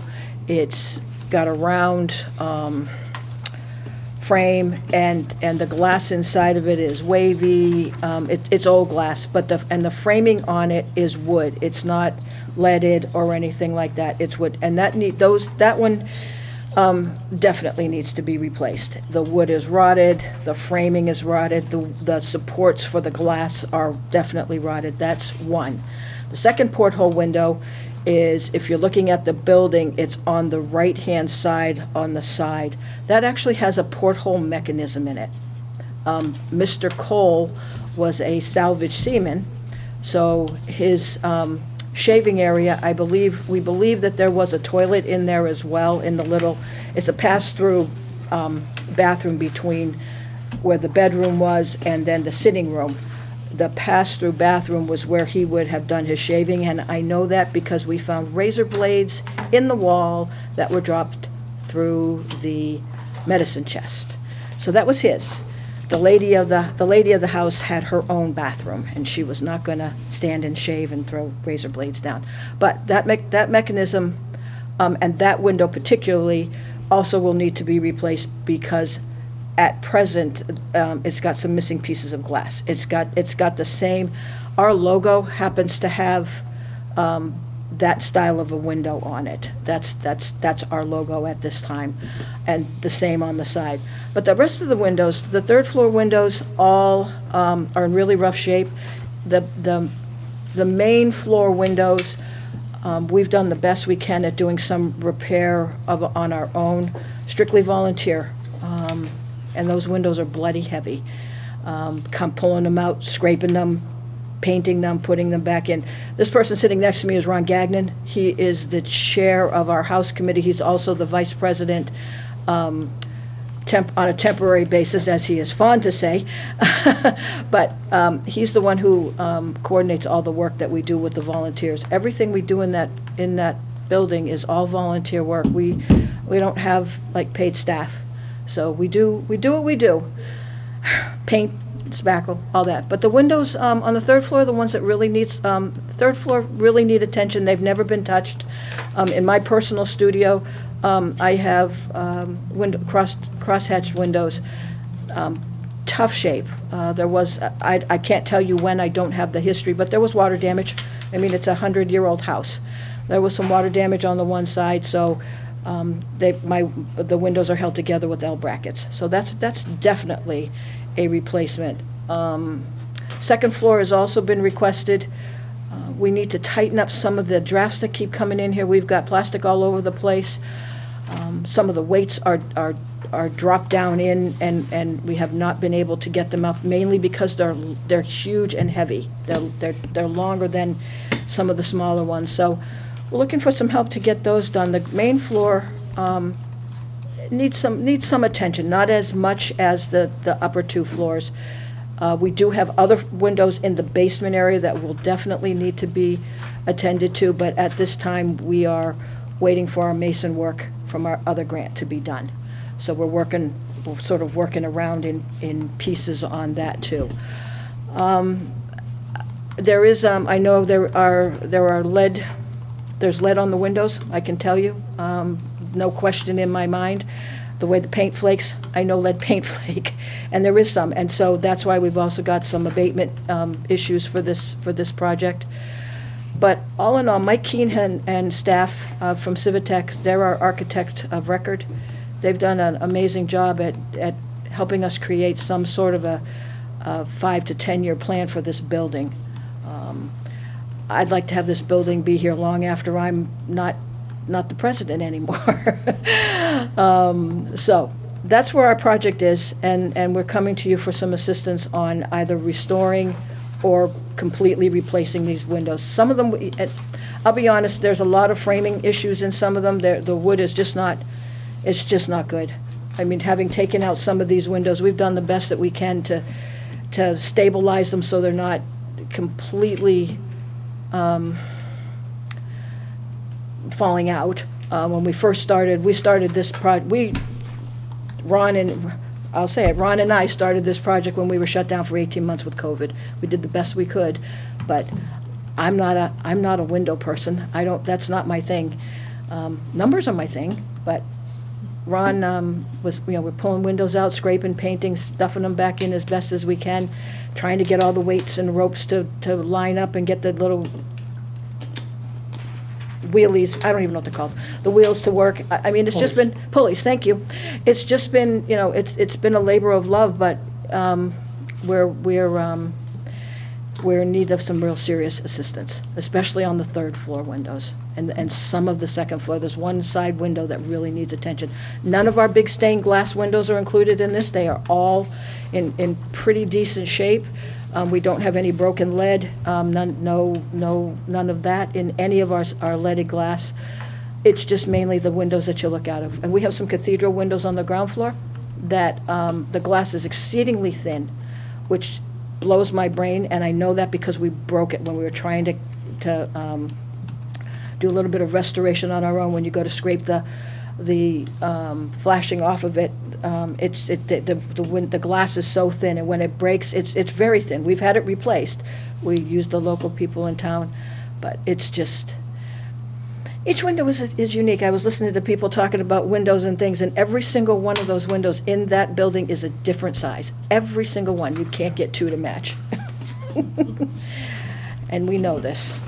So that's what our project is for this time. I have a letter from the Historic Commission for this project.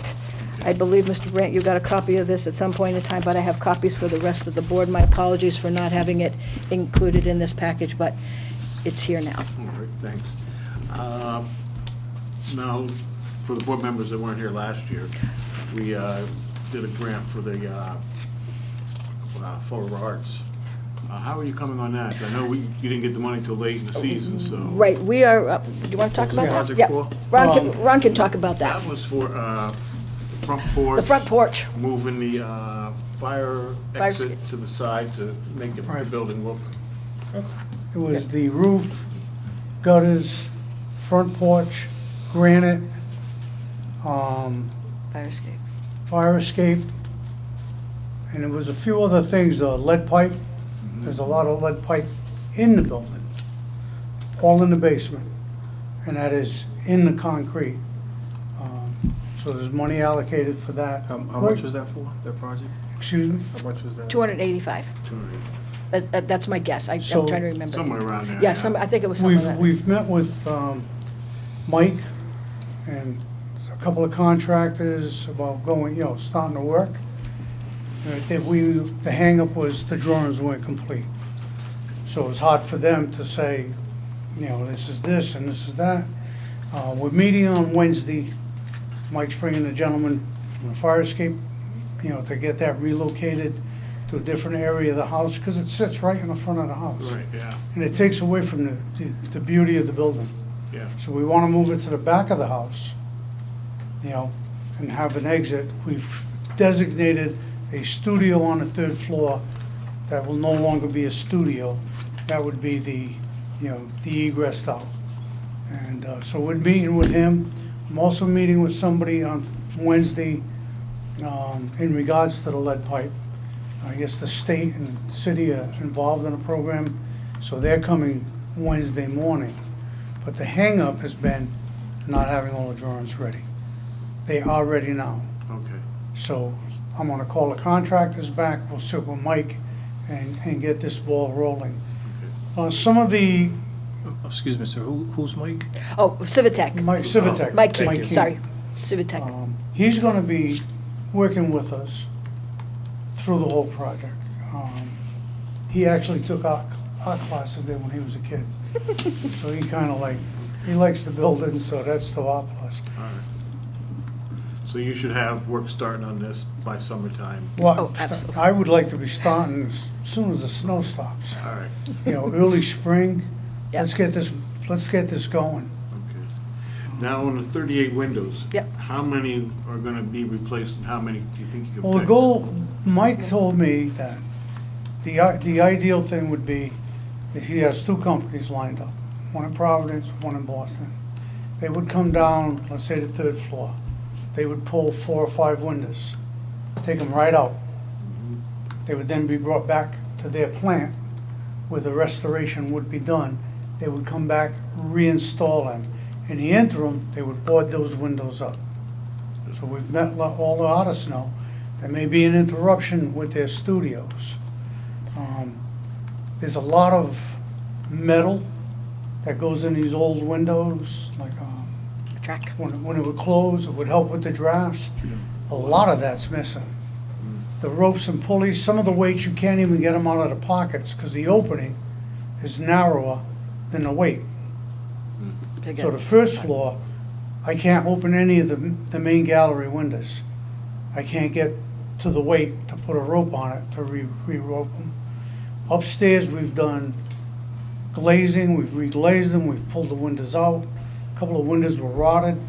I have some carpentry skills, so I took the rotted ones, took the window apart, took a section of the railings that were rotted, went over to Diamond to the carpenter shop, over to Conley, because we got a carpenter shop there, and manufactured something and put the window back together so we could use them. So it's gonna be, I would think that the complete replacement of windows,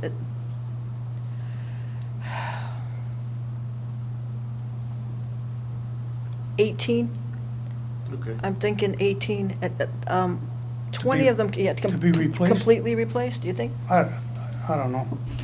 I couldn't make that determination. I mean, it's just a guess. The goal is to repair them all. Yeah, we want to repair To keep them. it to the historical, Right. you know, the only thing is, single pane. Yeah.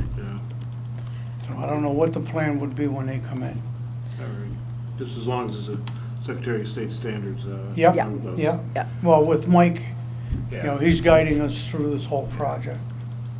And he will help oversee it with me when they come in to do work.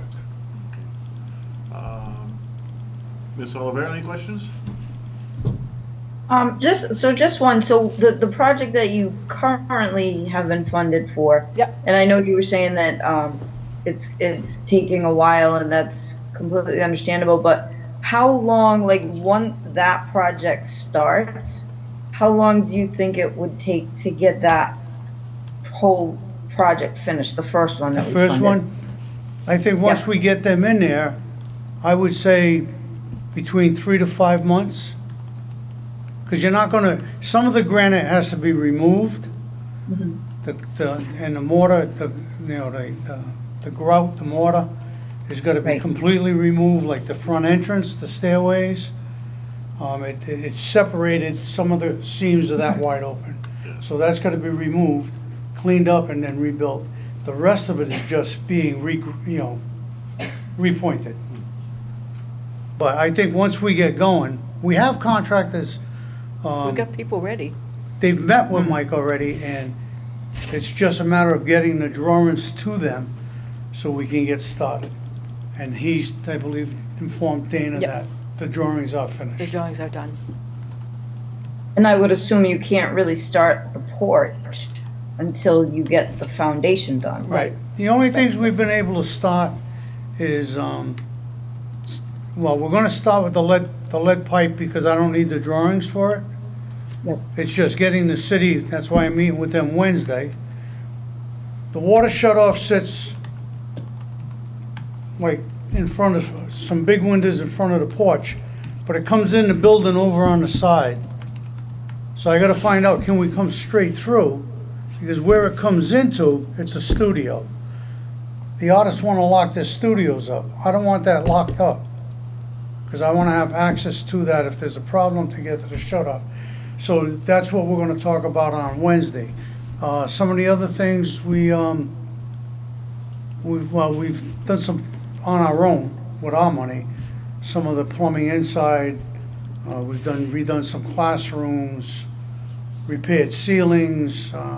Kristen's been in, and it was in tough shape when we started in 2020. I've repaired ceilings that had severe water damage. I don't know, you've been in, John. Yeah. And Richard. I mean, it's come a long way in the last 3 years, and it's a lot of sweat equity. You know. There has. Anything else? No, Okay, that's Ms. it. Ms. Bentley, Thanks. anything? I don't have any questions at this time. Thank you. Okay. I don't have any questions. Thank you. No questions, thank you. Thank you. Yeah, I got a couple questions. So looking at your quote, this might be just real simple answers and maybe not. So 15,000 for a lift rental. Is there like a certain time period that this will be rented for that will kind of stay stationary at this location, or? They're looking for that for the third floor. I know Mike, yeah, the lift is going to the third floor because those windows, it'll be there while the third floor windows are waiting to be done. We're gonna start at the top and work our way down, so it will be there for that period of time and then it'll go away. Well, it would be for the second floor Yeah, and the second floor also. too, but they'll do Around the those back. around the back because we're on a hill, like the property Yeah. kind of goes like this, so they'll use that for that purpose. And I think some of the other second floor Yeah, too. the second, we'll be able to get some So of let's it. say probably a couple months that you'll have. Yeah. It will exceed the $15,000 that you're requesting. Yeah, Mike will, yeah, For yeah. Civitech. Yeah. Civitek. Civitec, sorry, So keep the calling him public Mike. know, 'cause that's- Civitec, He's Mike. Civitec, Mike. we'll go with Mike at Civitec. He paints a lot, Mike. Right, and then the other, so like for the designer fees, so $31,700 is fine. So they're charging for structural 4,500. What is, can you Some of clarify? some of that structural is, I'm sure, based around some of the windows. Some of the windows are going to need some real attention. We've got one window that, in one of the studios, that I can absolutely verify, the sash on the top has got a bow. So there may be some level of structural that we have to have them take a look at. Because I don't know what's causing that, but it's been that way for years. Yeah, it's south side of the building, second floor. It's like a huge bay window. Yeah. And I just there's gotta- a sag, so I don't know, that was where a lot of the water damage. I'm about to repair that ceiling in there. I don't know if there's a lot of damage in, you know, the framing. I didn't wanna rip the horsehair plaster off the wall unless I have to. Yeah. Because then it's gonna be sheet rock that goes back up. Okay. Second one, just pretty self-explanatory, the hazmat pre-design, $3,000. Yep. And then hazmat specs and monitoring for 5,000. Can you just clarify on that?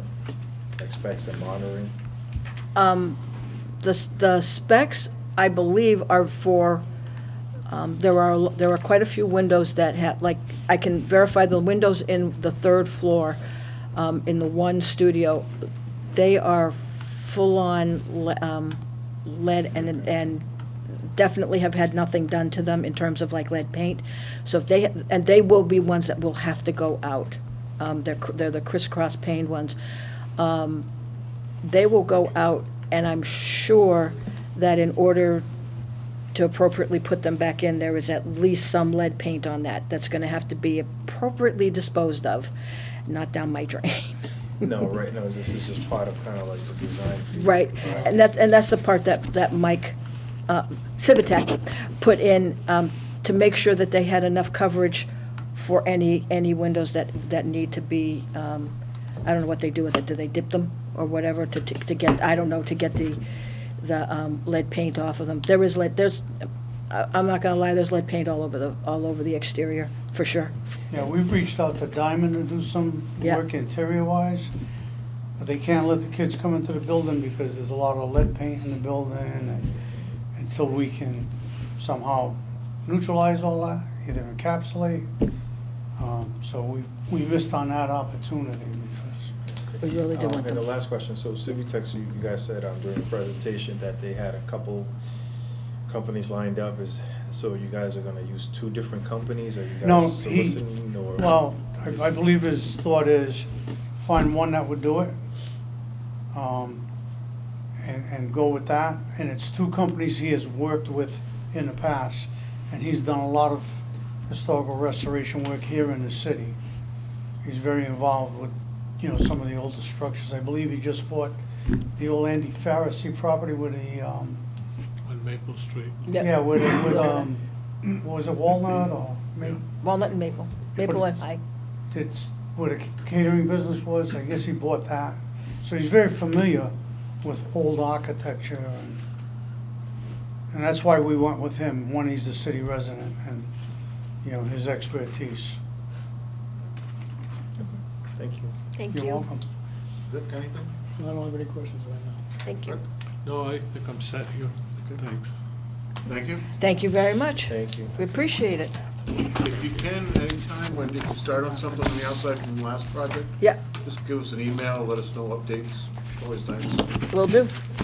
When I meet with him Wednesday, I should have some of those answers. We'll get something out to you right away. Thanks. Because I, like I say, April, if the weather clears, I mean, I'm kind of bummed out. It's been nice all winter. Now we're gonna get snow, right? I was count our ready to blessings. start next week, for God's sake. You took your shorts out and all. Oh, yeah.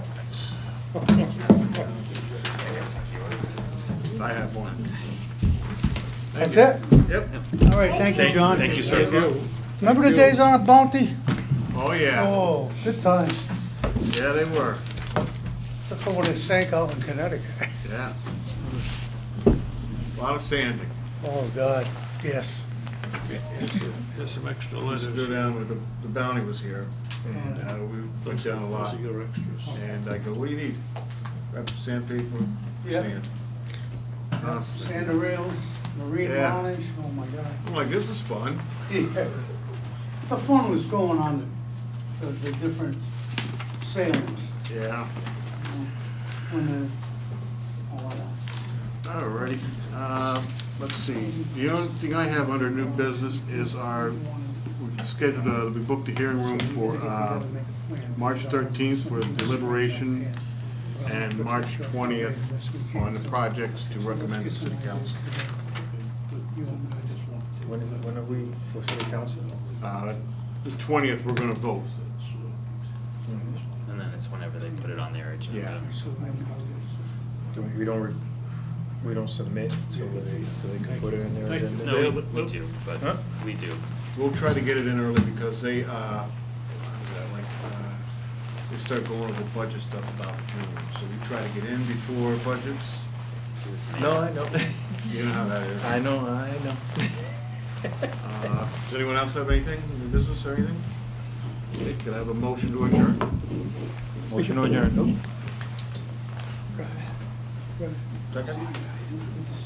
Second? Second. Okay, roll call vote. Ms. Olivera? Kristen Cantara Olivera, yes. Joanne Bentley, yes. Caroline Alvin, yes. Alex Silva, yes. John Brandt, yes? Richard Calderon, yes.